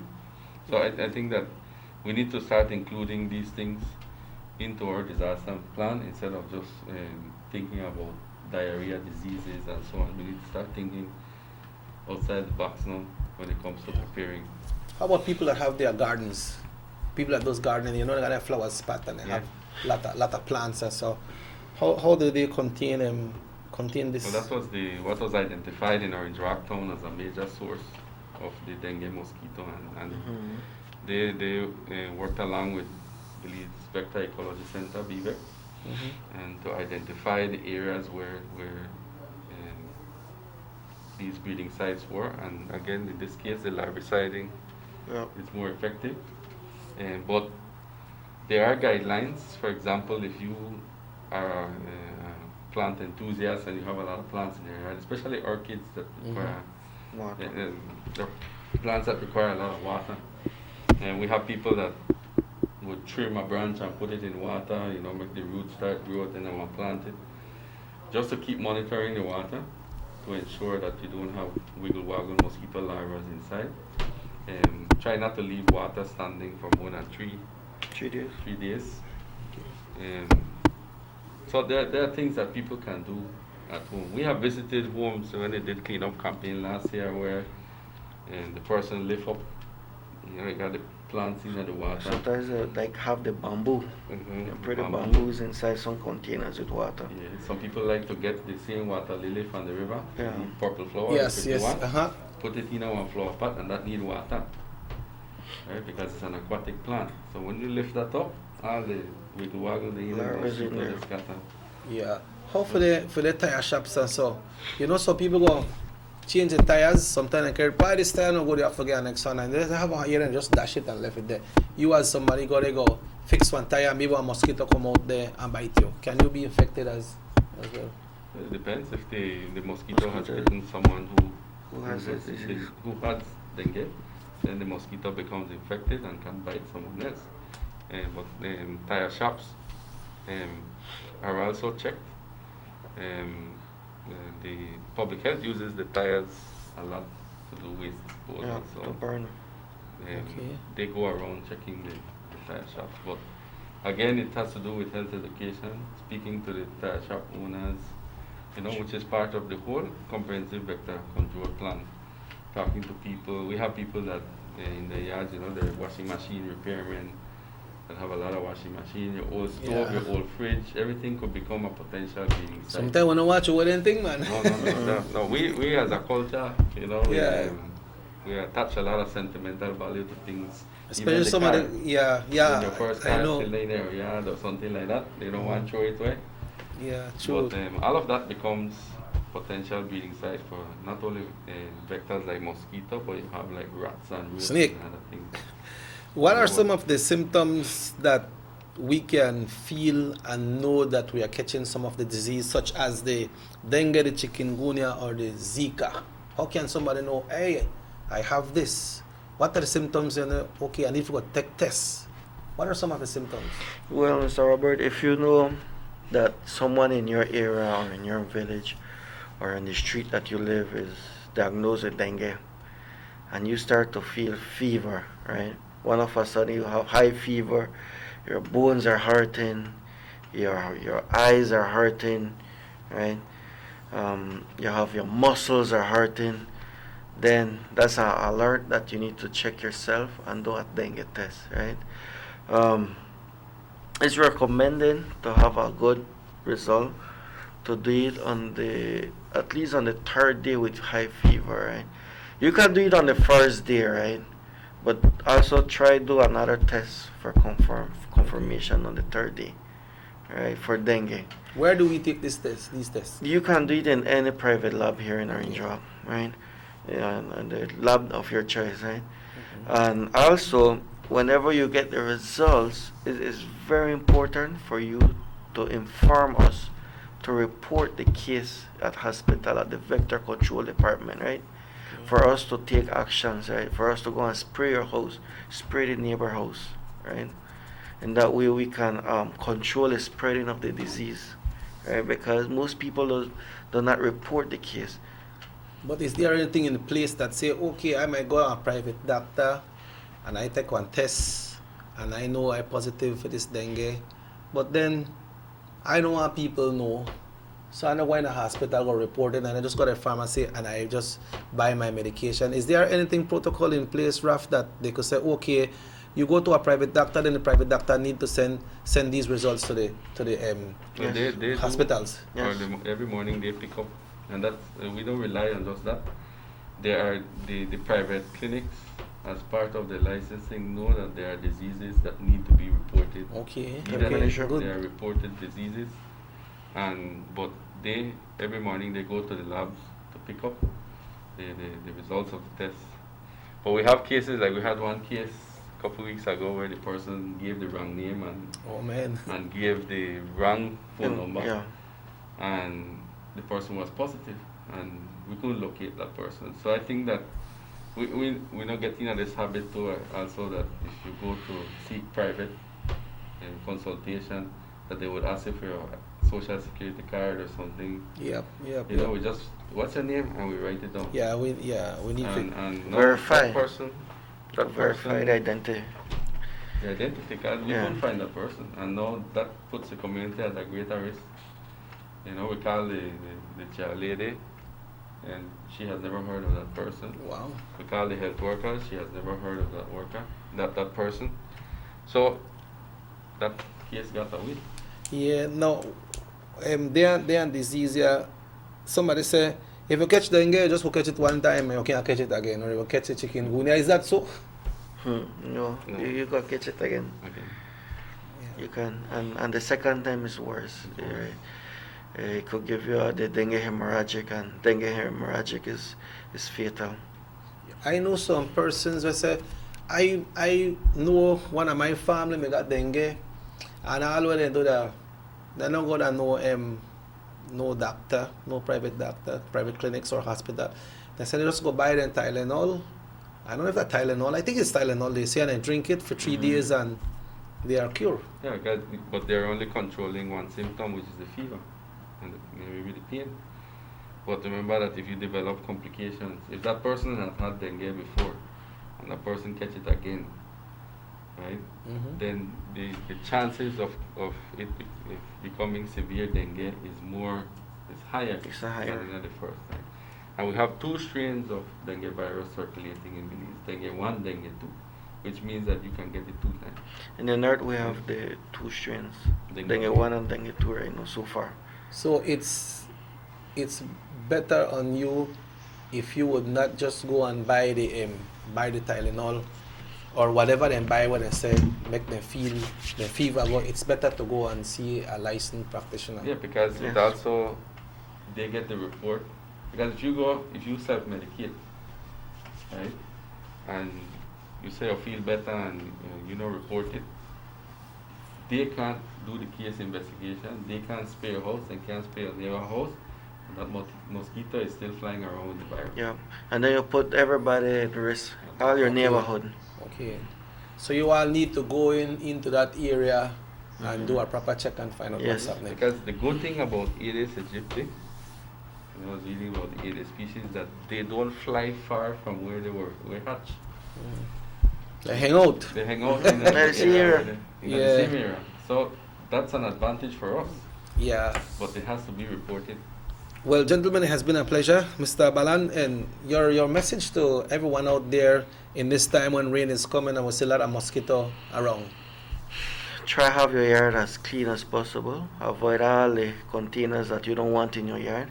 Tires, drums, old buckets. You know, if you had a social gathering and you leave the empty pints of Belly King bottle or Coke bottle outside, flip them over for them not to get water, right? And if you diagnose with dengue, report it as soon as possible, right? Okay, Raf?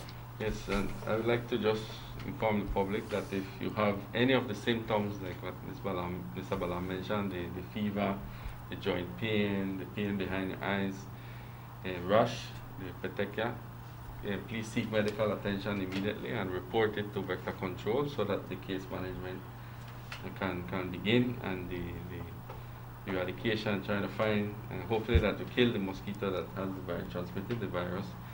And some misconceptions that people have. If I have dengue, I can't give you dengue. You can't catch dengue from me. They hang out with me or right? A mosquito needs to bite me if I have the dengue virus and then bite you to make it transmit dengue. And Aedes aegypti is a picky eater. Some mosquitoes will bite only one person, but dengue likes to collect meal sources, blood meal from different sources.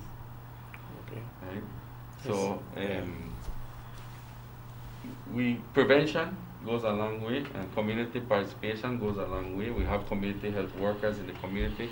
We have malaria and collaborators, which work along with vector control in reporting these mosquito-borne illnesses in the community. You can contact them in your community to report and not only cases of dengue, but what we'll be having right now is a lot of the chairpersons are getting involved in the management of not only the garbage but the vectors in the community, and they are reporting, right, and people who are in non-compliance in terms of eliminating breeding sites and things like that. And we don't want to be punitive. We don't want the people to think, oh, we are coming and we are fine.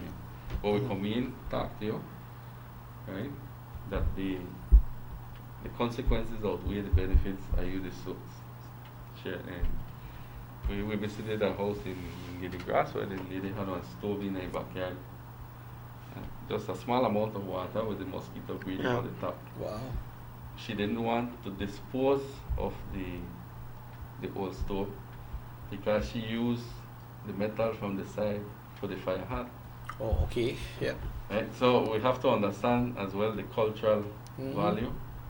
That so we have to factor all of that in when we're doing vector control. But the community can go a long way in assisting us in eliminating this illness. Well, gentlemen, thanks very much. Thanks for your time. I know we're very busy in this season right now, but we'll be taking a break, folks. It's now exactly 15 minutes away, 16 away from 9, and when we come back, Sam will be joining us and we'll be wrapping up from this end. So we take a break right here and we'll be right back right here today on Nortevisión Channel 10. Take a journey with us to endless possibilities. Our future as a country is now. DigiNet Boost is countrywide. Taking Belize into the future. A nationwide technological evolution. As the most advanced fiber connection, DigiNet Boost is a step forward into a modern world. Belize is powered by DigiNet. DigiNet Boost, now available countrywide.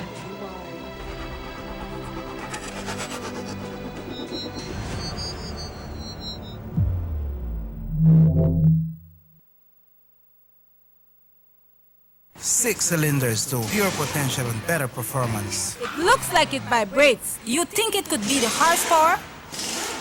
With a quart of oil and the calibration of the injectors, it will start to get the watchers again on the street. We take a motor to its optimal level. We speak machine, Rush Franz, making the world function. Authorized agent, German Vega & Sons. Telephone number 322-3625. Email germanvega@btl.net. Our economy benefits when goods and mobile services get to their destination quickly. When citizens are able to travel without frustration and undue hurdles, everyone benefits as well. The government of Belize is happy to announce the imminent upgrades to the Carazal-Sartaneja Road. 27 miles of road will be upgraded to paved standards and will include the replacement of 2 ferries with new bridges. Why is it that we're going to invest in Sartaneja?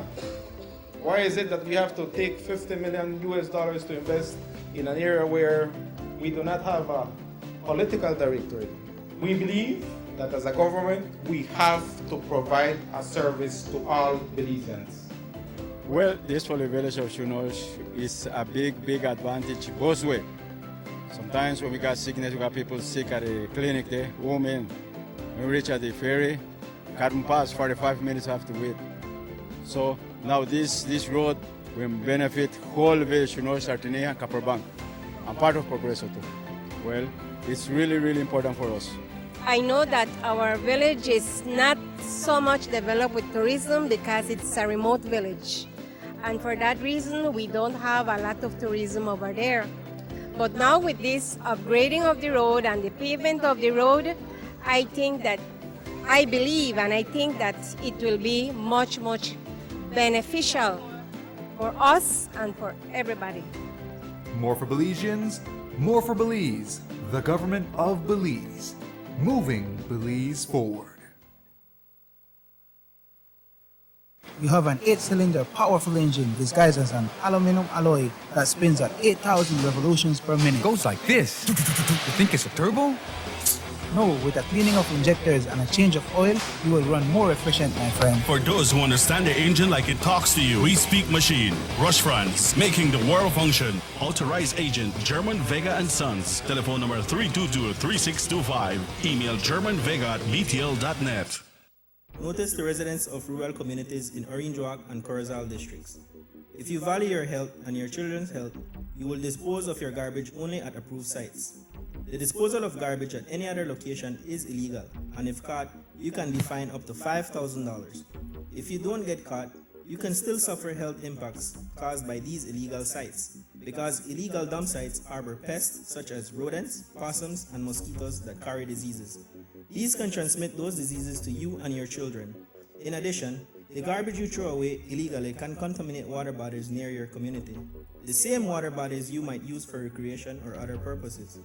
Only with your help can the Department of Environment ensure that Belize's development is safe for present and future generations. You can also contact your local village councils or Belize Solid Waste Management Authority for more information. The Department of Environment thanks you for your help.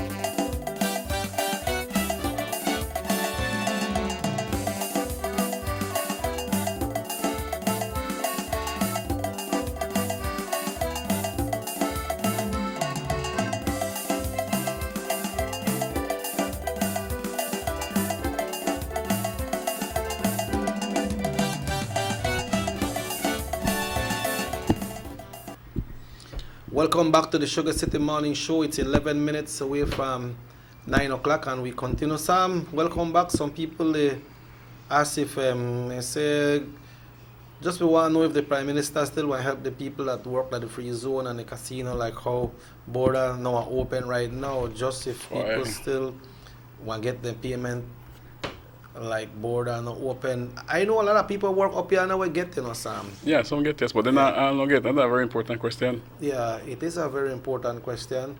Because people need to survive and they have to start to find something else to do for the time being, if there is something to do. Yeah, yeah.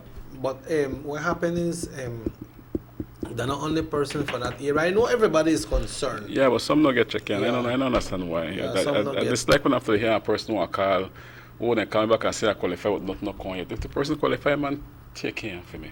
Yeah, that's true. Take care and make sure something so we don't have to hear any calls.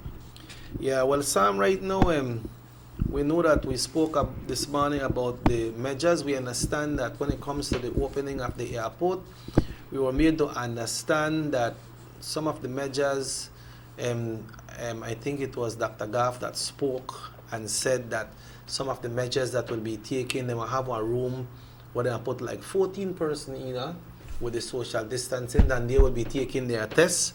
And when the tests come out, that will determine if they will go to immigration and custom to do their declaration and pick up their luggage and go on their destination, or if they that will determine? Yeah, because they will be taking a test there. Because there is two ways they can go. That will determine if they will be going to immigration and customs or they will be going into the quarantine. Okay, good. Right, so that will happen right there, and they're asking for that 72 hours valid certificate of testing for COVID-19. So I think they have put one and one together, but they have to be two and two, no? One and one together, that one and this one, and then from there they will decide and you will know where it will be going. But what happens is, you know that most people that travel are retirees, persons that don't stop work and so, And they have a lot of time for vacation. Because I say, man, if I could have released and a test positive, then I have to go in a quarantine for 14 days. And then if I come out negative, then I go up on my vacation. And if you only got a month, half of that gone. Half of that gone already. Practically. You know, so when we are traveling, then we have to put all these factors into consideration.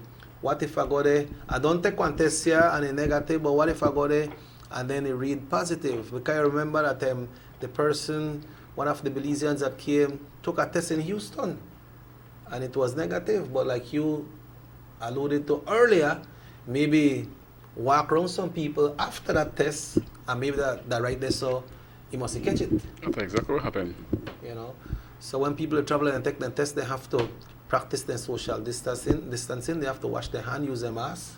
Okay, if you listen to the ad, Jackie, they tell you, like, okay, not the touch your face or a mate or thing like that. But I can't touch mine or a because I know they associate myself. Yeah, and you keep your hands clean as well, yes, right? So I got my sanitizer in my van. So you want to find out that, so it kind of happens to me. We shouldn't shake hands. Well, not right now. On the book, yeah. You know, and it slips. It slips you at times, and you shake hand. Not suppose that person have it. Yeah. He cough in the hand or something like that. You shake your hand, it up on your hand now, and you rub your face, then you get it. Yeah. But the hand sanitizer and the alcohol and the mask have to be part of our budget now. We have to put that in our budget, and we know we have to buy masks, we have to buy hand sanitizer, we have to have alcohol. So we have to put that as you have to buy your beans to eat, you have to buy your Clorox to wash. You have to associate yourself less, Jackie. You can't avoid the gathering. Yeah, avoid as the much gathering. as possible.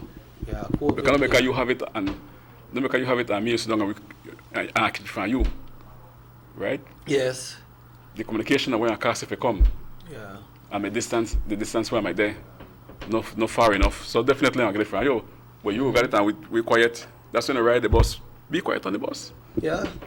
Yeah, I put on your music, I put it on my headphone and you listen to that. I don't got no conversation with nobody. Avoid the conversation, yes. Especially because I watch a bus they pass. Everybody got on their mask and I say keep on your mask from beginning of your journey to the end of your journey. So Sam, if you get on the bus and a nice girl sit alongside of you, a girl want to talk to you, start to quote me, you do? I not take off my mask. You not quoting the girl?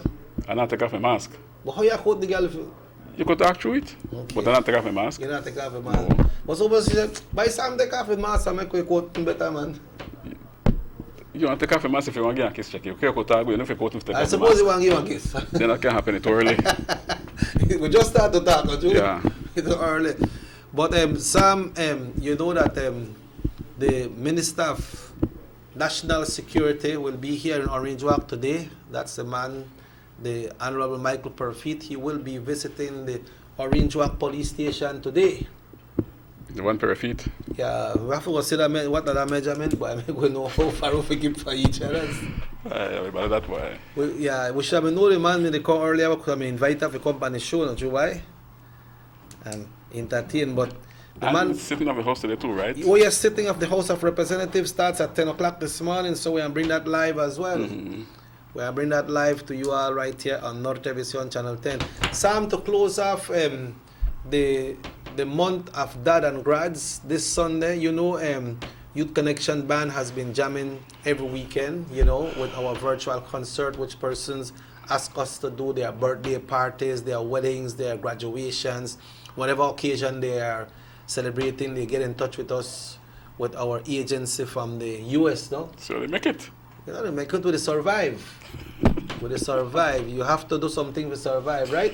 Yeah, but you know, I always say, I don't know if that how they say it in the you know, like when Eddie Murphy with this movie Coming to America, when this man, the man from the McDonald's or McDowell's or what you call himself, meet the prince, he said, well, I don't know what to do, if I should shake you on, if I should bow, if I should dance.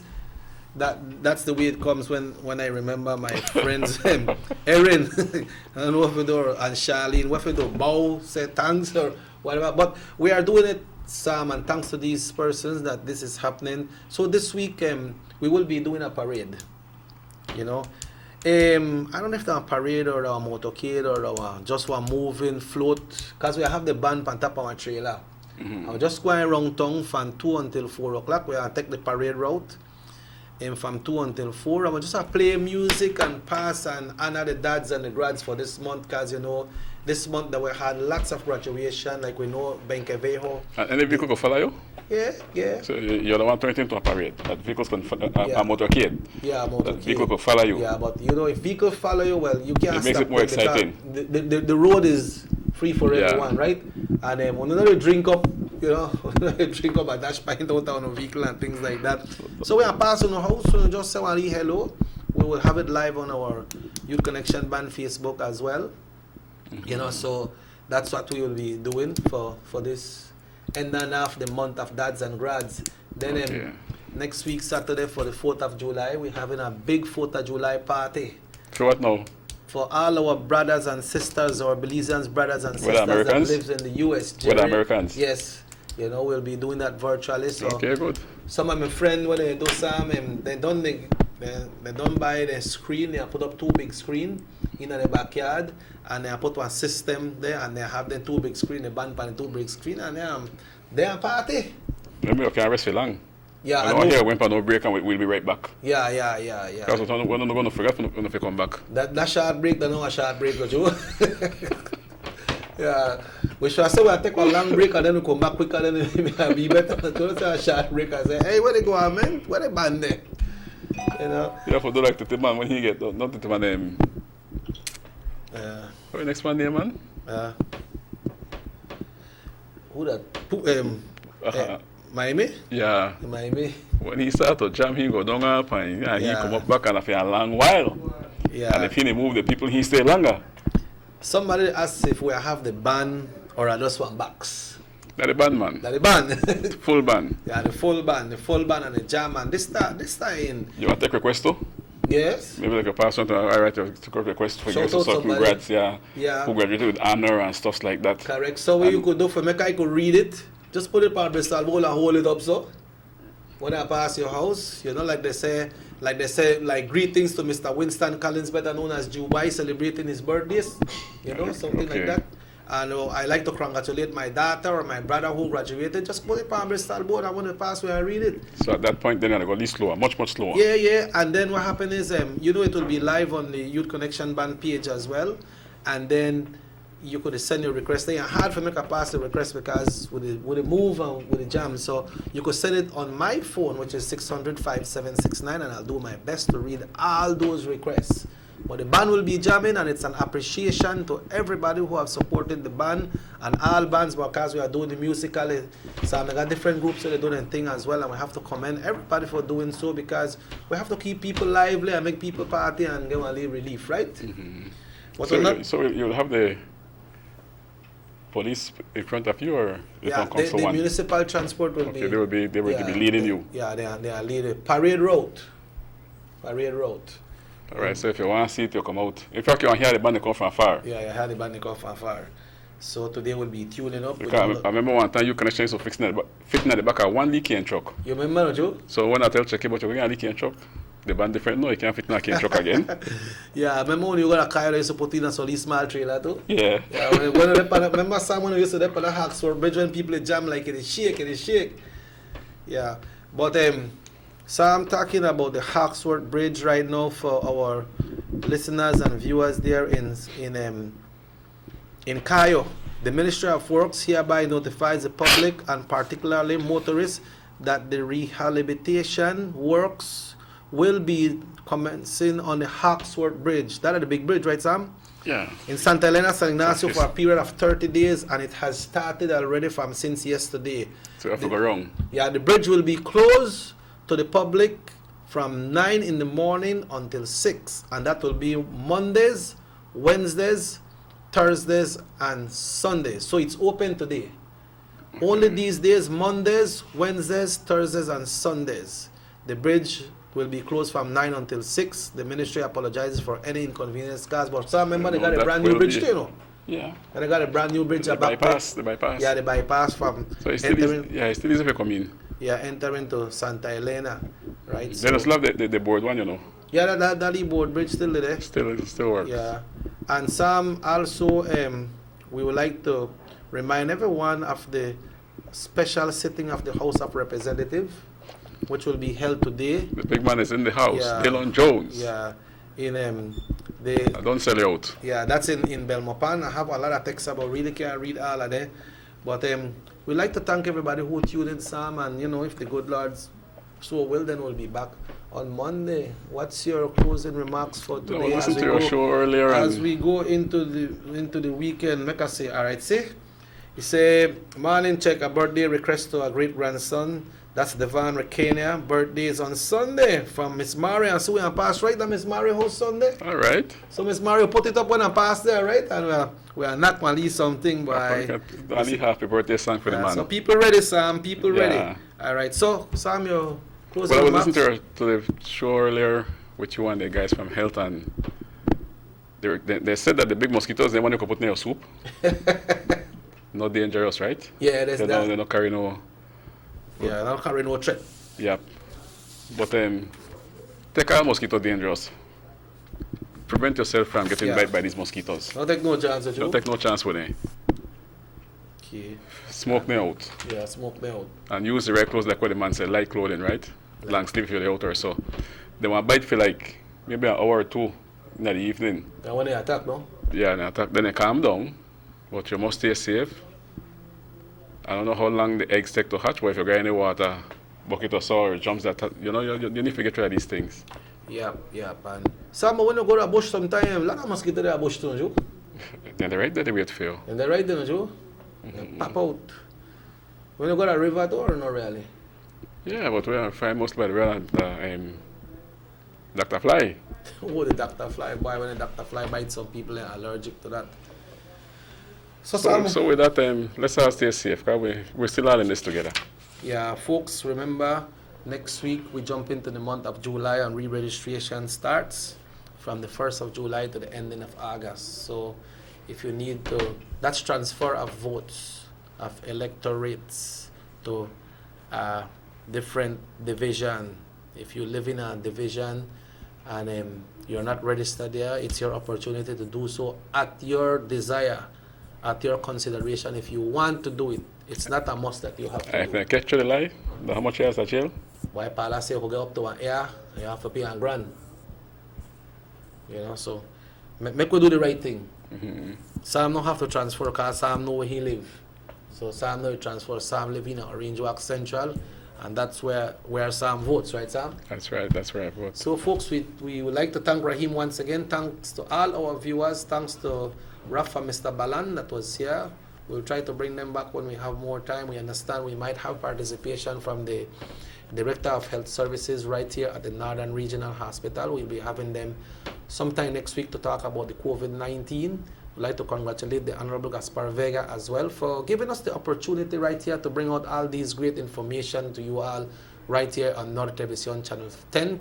He creates and have this platform for us to do so. So that's why we always invite you all to call in, send in your texts, or if you are a community group, you want to come on the show, get in touch with us so that we can make things happen. But on that note, thanks Rahim. The show repeats at 8 o'clock tonight. So one of the say Sam the night and he text me and tell Sam, boy, come see me after the show. Because the time Sam done there in my bed. Curfew that till what time tonight, Sam? Midnight. Oh, midnight. Today and tomorrow. Yep. All right. So when you text me when you see Sam the night on the show, I say, why Sam, come see me after the show? Because it's a repeat. It's a repeat. And then we have repeat of Channel 7 News today at 12. Then the hot news coming up at 6 today. Once again, thanks Rahim. We say have yourself a nice weekend, and we see you all on Sunday through the main streets of Orange Walk Town with the Youth Connection Band jamming for you all. So we will be back on Monday right here on North Television Channel 10.